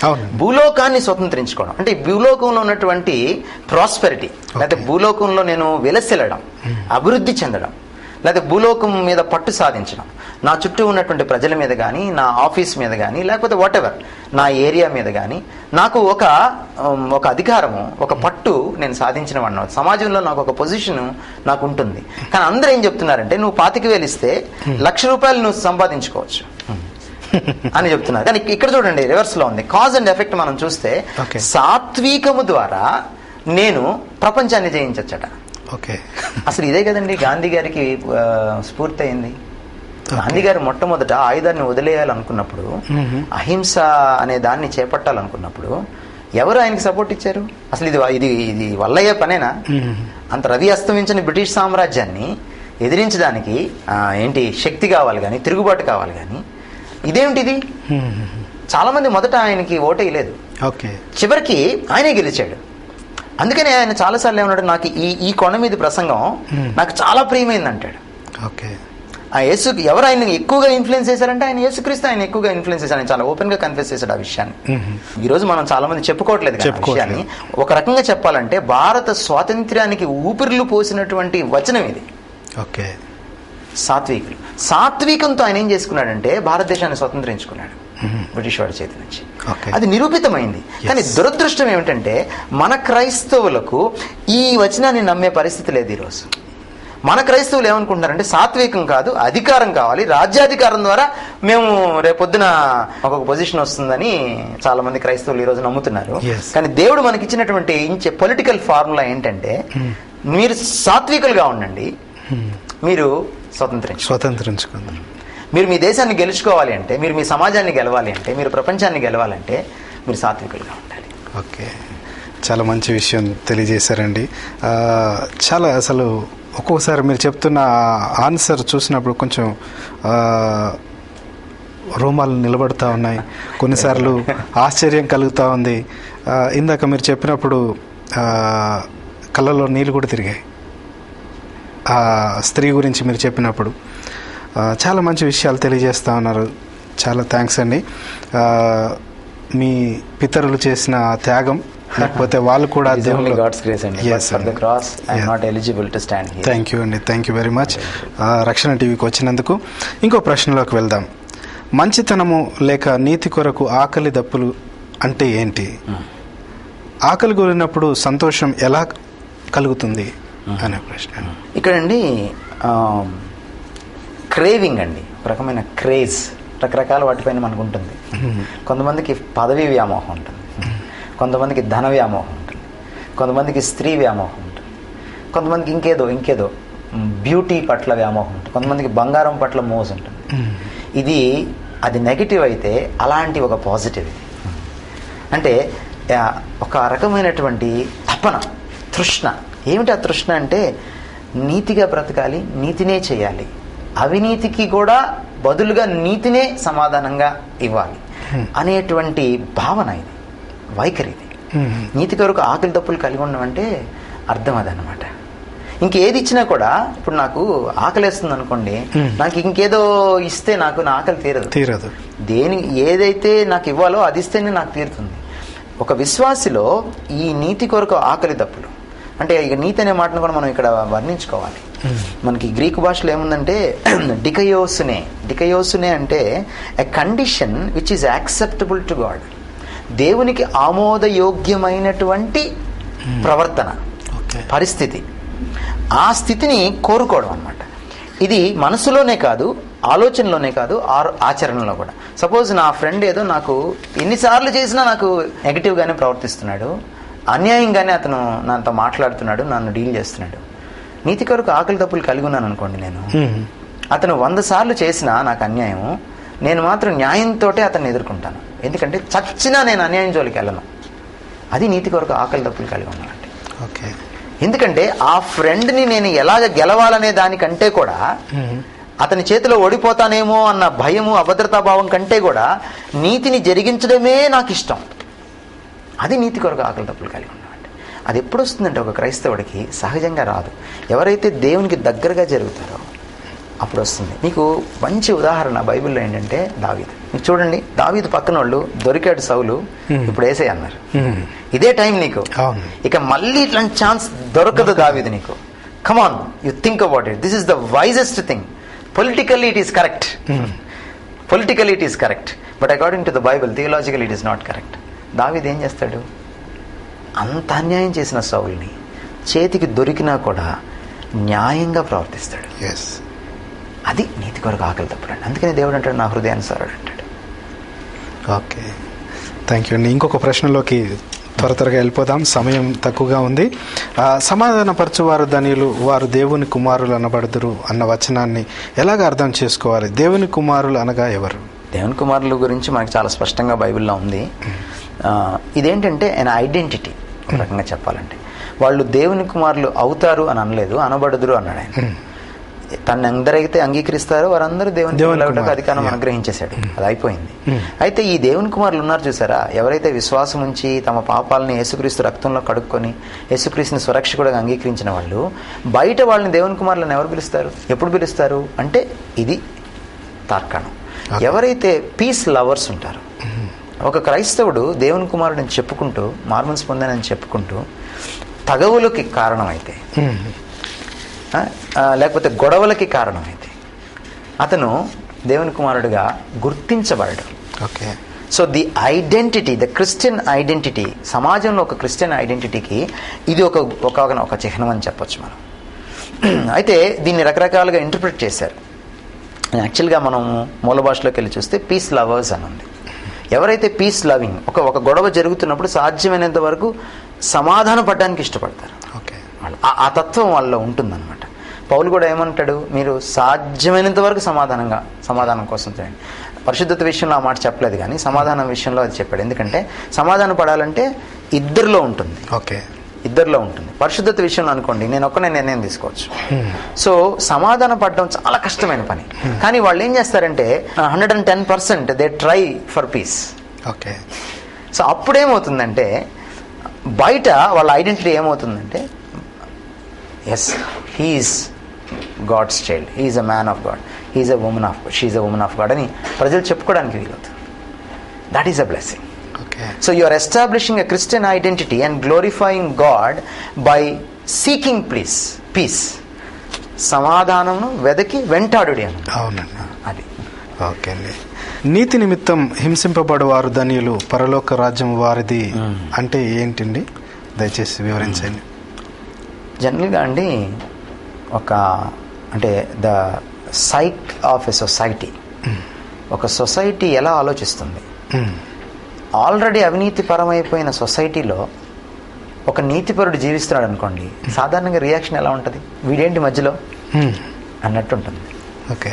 నాతో కొంతమంది గవర్నమెంట్ ఆఫీసర్స్, నీతి కలిగిన క్రైస్తవ నాయకులు, గవర్నమెంట్ ఆఫీసర్స్ నాతో షేర్ చేశారు వాళ్ళ యొక్క ప్రత్యక్షంగా కూడా వాళ్ళ జీవితాలను నేను చూశాను.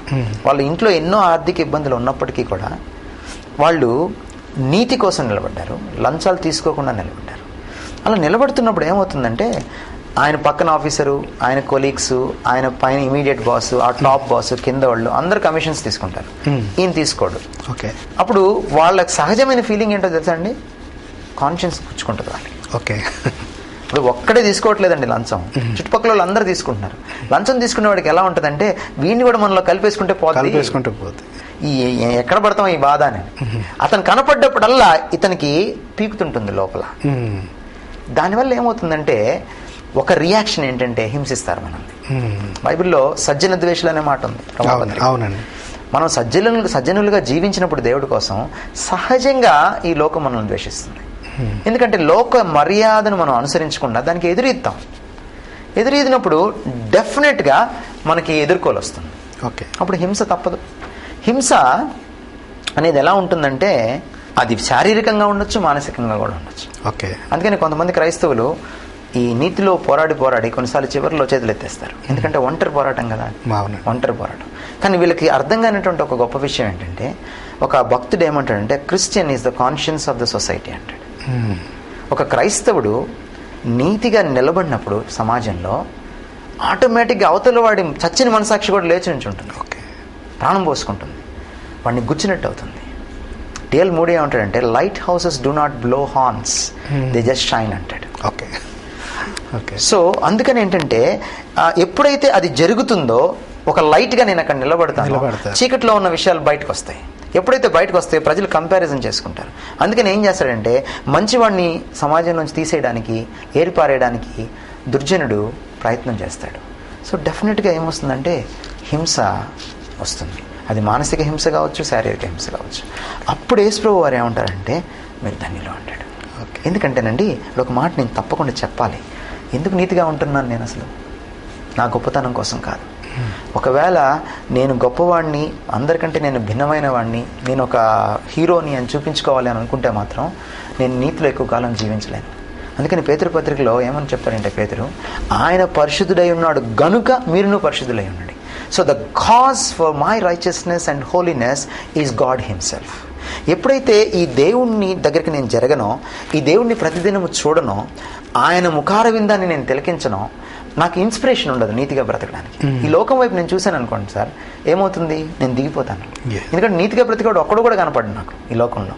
ఎప్పుడైతే ప్రభువుని ప్రతిదినం నేను దర్శించుకుంటానో, అప్పుడు అక్కడి నుంచి నాకు ఇన్స్పిరేషన్ వస్తుంది. అప్పుడు నేను నీతిగా నిలబడడానికి కారణం అవుతుంది. అప్పుడు దానివల్ల ఒక సేఫ్టీ ఉంటుంది. ఏంటంటే, స్వనీతిలోకి నేను దిగజారిపోను. చాలామంది క్రైస్తవేతరులైన నీతిమంతులను కూడా నేను చూశాను, చాలా నిష్ఠగా ఉంటారు. కానీ వాళ్ళ దగ్గర ఒక ప్రాబ్లం ఏంటంటే, నేను నేను నేను అంటారు. కానీ క్రైస్తవ నీతిమంతుడి ఉన్న గొప్ప లక్షణం ఏంటంటే, ఈ నీతి నాది కాదని అతనికి తెలుసు, ఈ నీతి అక్కడి నుంచి వచ్చిందని తెలుసు. కాబట్టి ఒక పక్కన అతడు పరిశుద్ధుడిగానే ఉంటూనే ఇంకో పక్కన దీనుడిగా ఉంటాడు. అందుకనే నిజమైన నీతిమంతుడి కంటే తాను నీతిమంతుడని తెలియదట. యేసుప్రభు దగ్గర 2 బ్యాచ్లు నిలబడ్డాయి ఫైనల్ డేలో. ఒక బ్యాచ్ నేను అది చేశాను, నీ నామంలో నేను ఇది చేశాను అని పెద్ద ఏకరువు పెడతారు వాళ్ళు. దయ్యాలు వెళ్ళగొట్టినట్టు, అద్భుతాలు చేసినట్టు, స్వస్థతలు చేసినట్టు. అప్పుడు యేసుప్రభు వారు ఏమంటే, మీరు ఎవరో నాకు తెలియదు, నేను ఎరుగను, తొలగిపోండి, అక్రమం చేయవాళ్ళ నా ఇద్దరి నుంచి తొలగిపోండి అంటాడు. ఇంకో బ్యాచ్ ఉంటుంది, వాళ్ళు ఏం మాట్లాడరు. యేసుప్రభు వారు వారిని చూసి అంటాడు, నేను దిగంబరుగా ఉన్నప్పుడు నాకు బట్టలు ఇచ్చారు, నాకు దాహం వేసినప్పుడు నీళ్ళు ఇచ్చారు, నాకు ఆకలిగా ఉన్నప్పుడు అన్నం పెట్టారు, ఇలా చెప్తా ఉంటాడు ఆయన. ఇప్పుడు వాళ్ళు ఏమంటారు తెలుసా? ఎప్పుడు ప్రభువా అంటారు. అంటే వాళ్ళకి తెలియదు. నిజమైన క్రైస్తవ నీతిమంతుడికి తన నీతి గురించిన గర్వం ఉండదు, తన నీతి గురించిన ఎరుకు ఉండదు. యేసుక్రీస్తు గురించిన నీతి గురించిన ఎరుకే తప్ప తన నీతి గురించిన ఎరుకు ఉండదు. ఆ ఎరుకలో తాను నీతిమంతుడిగా జీవిస్తాడు. అప్పుడు ప్రపంచం అతన్ని గుర్తిస్తుంది. సో ఎప్పుడైతే ఈ రకమైన నీతిని మనం పుణికిపుచ్చుకుంటామో, ఇటువంటి పరిశుద్ధతలో మనం ఎదుగుతామో, మనం ఆధ్యాత్మిక గర్వం నుంచి విడిపించబడతాం. థ్యాంక్ యూ అండి, థ్యాంక్ యూ వెరీ మచ్. ఆఖరిగా ఆయనను బట్టి ప్రజలు మనల్ని నిందించి, హింసించి, అబద్ధము లేకపోతే చెడ్డ మాటలు ఇలా పలికినప్పుడు మీరు ధన్యులు అని అనడంలోని భావం ఏంటి తెలియచేయండి గారు. అంటే అదే ఇందాక నేను చెప్తున్నా, నీతి అంతా కూడా ప్రభువుని బట్టే. ఇప్పుడు ఒకళ్ళు వచ్చి నువ్వు ఇలా ఉండడానికి వీల్లేదు అని అన్నప్పుడు, నేను రాజీ పడాలంటే నా ముందు 2 ఉంటాయి. ఒకటి పక్కన ప్రభు ఎదురుగా కనపడుతూ ఉంటాడు, ఇంకో పక్కన లోకం కనపడుతూ ఉంటుంది. నేను ప్రభు కోసం లోకంతో రాజీ పడలేను కొన్నిసార్లు. అప్పుడు హింస ప్రభువుని బట్టే వస్తుంది. ఎందుకంటే ఈ మాట మనం నొక్కి చెప్పాలి. చాలాసార్లు నన్ను బట్టి కూడా హింస వస్తుంది. ఆ హింస గురించి ఇక్కడ మాట్లాడలేదు, నా తెలివి తక్కువతనం వల్ల హింస వస్తుంది. ఉదాహరణకి కొన్నిసార్లు మన క్రైస్తవులు ఏం చేస్తూ ఉంటారంటే, వాళ్ళు పూజ చేసుకునే స్థలంలోకి వెళ్ళి కరపత్రికలు పంచుతారు. అది కరెక్ట్ కాదు, అది కరెక్ట్ కాదు. రెచ్చగొట్టే విధంగా మనం చేయకూడదు, మన తెలివి తక్కువతనం వల్ల కలిగేటువంటిది. లేదా నేనేదో దుర్భాషలు ఆడాను అనుకోండి, దానివల్ల రోడ్డు మీద ఎవడైనా నన్ను కొట్టచ్చు, ఏంట్రా అలా తిడుతున్నామని. ఆ హింస గురించి మాట్లాడలేదు యేసుక్రీస్తు. కానీ యేసుక్రీస్తుని వెంబడించడం వల్ల, రాజీ పడని క్రైస్తవ జీవనశైలిని అలవర్చుకోవడం వల్ల, ఆయనను బట్టి నేను లోకానికి ఎదురీదినప్పుడు నాకు హింస ఎదురవుతుంది. ఆయనను బట్టి వచ్చే ఆ హింస వచ్చినప్పుడు నా దగ్గరికి, దాని గుండా నేను వెళ్ళినప్పుడు, ఆ కొలిమి గుండా నేను వెళ్ళినప్పుడు దేవుడు నాకు తోడుగా ఉంటాడు. హింసలో కూడా నేను ఆనందాన్ని లోపల అనుభవించగలుగుతాను. మీకు స్టెఫన్ గుర్తు. స్టెఫన్ని కొడుతున్నారు రాళ్ళేసి. కానీ స్టెఫన్ యొక్క ముఖం ఎలా ఉందండి? తేజస్సుతో ఉంది. ఒక మనిషిని రాళ్ళేసి కొట్టి చంపుతున్నప్పుడు తేజస్గా ఎలా ఉంటుందండి? అసలు ఈ ప్రోగ్రామ్కి రావడానికి మనం మేకప్ వేసుకొని వచ్చాము ఇక్కడికి. కానీ ఆయన ఏం మేకప్ లేకుండా హింసలో, శ్రమలో అంత తేజస్సు కలిగిన ముఖం కలిగి ఉండడం అంటే ఏంటంటే ఇదే. నీతి కొరకు యేసుక్రీస్తును బట్టి మనం హింస పొందినప్పుడు we can even survive the suffering, and not only survive the suffering, we can enjoy through the suffering. We cannot enjoy by the suffering, but we can enjoy through the suffering. అందుకని పౌలు ఏమంటాడు? ప్రతి విషయంలో దేవునికి కృతజ్ఞతాస్తుతులు చెల్లించమంటాడు. How can I thank the lord in trials and temptations? నాకు హింస కలుగుతున్నప్పుడు, నాకు శ్రమ కలుగుతున్నప్పుడు నేను దేవుని ఎలాగ నేను స్తుతించగలుగుతానండి? It is an attitude, beatitude, be happy attitude. Habakkuk కూడా అదే అంటాడు, నా జీవితంలో ఇది జరగకపోయినా నేను యెహోవా యందు ఆనందిస్తాను, నా జీవితంలో అది జరగకపోయినా నేను యెహోవా యందు ఆనందిస్తాను. ఈరోజు క్రైస్తవులు చెప్పగలరా? నేను ఇల్లు కట్టుకోకపోయినా నేను యెహోవా యందు ఆనందిస్తాను, మా అమ్మాయికి అమెరికా సంబంధం రాకపోయినా నేను యెహోవా యందు ఆనందిస్తాను, నేను ఎంసెట్లో ఫెయిల్ అయినా నేను యెహోవా యందు ఆనందిస్తాను, నాకు మంచి ఉద్యోగాలు రాకపోయినా నేను యెహోవా యందు ఆనందిస్తాను, నాకు పూట గడవడం కష్టమైనా నేను యెహోవా యందు ఆనందిస్తాను. హబకుక్ లాగా ప్రార్థన చేయగలరా? థ్యాంక్ యూ అండి. ఆఖరిగా మీరు రక్షణ టీవీ వీక్షకులకు మీరిచ్చే మెసేజ్ ఏంటండి? రైట్. నేను ఈ మాటలు చెప్తున్నప్పుడు ఇవి నాకు కూడా వర్తిస్తాయి. సోదరి మనులారా, అందరూ కూడా నేను ఆంధ్ర రాష్ట్ర క్రైస్తవ లోకానికి, బోత్ ఆంధ్ర అండ్ తెలంగాణ క్రైస్తవ లోకానికి, అంతేకాకుండా ఆంధ్రదేశం బయట ఉన్నటువంటి అశేష క్రైస్తవాంధ్రులకు, తెలుగు క్రైస్తవులకు నా మనవి ఏంటంటే, we should come back to the Kingdom values return in Matthew chapter 5. We should come back to the Christian virtues spelled out by Jesus Christ on the Mount, Sermon on the Mount. అలా మనం చెయ్యకపోతే ఈ లోకంలో మనము మొదట నేను చెప్పినట్టుగా ఉప్పుగాను వెలుగుగాను మనం ఉండలేము. ఉప్పు అది బయట ఉంటే అది ఒక పచ్చడి పాడవకుండా కాపాడలేదు, ఒక కూర లేకపోతే ఒక ఆర్గానిక్ మ్యాటర్ని పాడవకుండా కాపాడలేదు. ఉప్పు అందులో కలిసిపోవాలి, మమేకమైపోవాలి. మనం కూడా సొసైటీలో కలిసిపోవాలి. ఎలా కలిసిపోవాలంటే మన క్రైస్తవ ఐడెంటిటీని కోల్పోకుండా కలిసిపోవాలి. సొసైటీలో మనం ఇన్వాల్వ్ అవ్వాలి. ఇన్వాల్వ్ అయ్యి ఉప్పు చేసే పని ఏంటి? పాడు కాకుండా ఆపుతుంది, అది డికేని ఆపుతుంది, కుళ్ళిపోకుండా ఆపుతుంది. మనం కూడా ఈ సమాజంలో అవినీతి పెట్టరేగకుండా, పాడవకుండా, ఈ సమాజం ఇంకా దిగజారిపోకుండా, నైతిక విలువల్లో ఇంకా భ్రష్టత్వంలోకి వెళ్ళిపోకుండా కాపాడే బాధ్యత క్రైస్తవుడిది. అది ఎప్పుడు జరుగుతుందంటే, క్రైస్తవుడు ఈ విలువల్లోకి రావాలి, ఈ ధన్యతల్ని పాటించాలి, ఈ దేవుని రాజ్య విలువల్ని పాటించి ఈ నీతిని అలవర్చుకొని సమాజంలో ఇన్వాల్వ్ అవ్వాలి, భాగస్వామి కావాలి. నెంబర్ 2, అప్పుడే మనము యేసుక్రీస్తు మహిమను ప్రకాశింపజేయగలుగుతాం. మన సత్క్రియల ద్వారా మనము పరలోకమందున్న తండ్రిని మహింపరుస్తామని యేసుక్రీస్తు మత్తయి సువార్తలోనే చెప్పడం మనం చూస్తాం. సో కాబట్టి క్రైస్తవుల పాత్ర ఏంటంటే ఉప్పుగా ఉండడం, సమాజంలో సమాజానికి వెలుగుగా ఉండడం, ఏది తప్పో ఏది రైటో చూపించి దిశానిర్దేశం చేసేది లైట్ హౌస్, దీపస్తంభం, వెలుగు. ఆ వెలుగు క్రైస్తవుడు. ఇలా ఉండాలి అంటే ఈ 2 పాత్రలు క్రైస్తవుడు భారత సమాజంలో పోషించాలి అంటే, లేకపోతే మీరున్నటువంటి సమాజంలో పోషించాలి అంటే మీరు మళ్ళీ ఆ ధన్యతల్ని పాటించాలి. అప్పుడే మనము యేసుక్రీస్తు యొక్క నామాన్ని హెచ్చింపగలుగుతాం, అనేకుల్ని ఆయన రాజ్యం దగ్గరికి ఆకర్షితులుగా చేయగలుగుతాం. ఇంతకు మించిన గాస్పల్ మినిస్ట్రీ లేదు.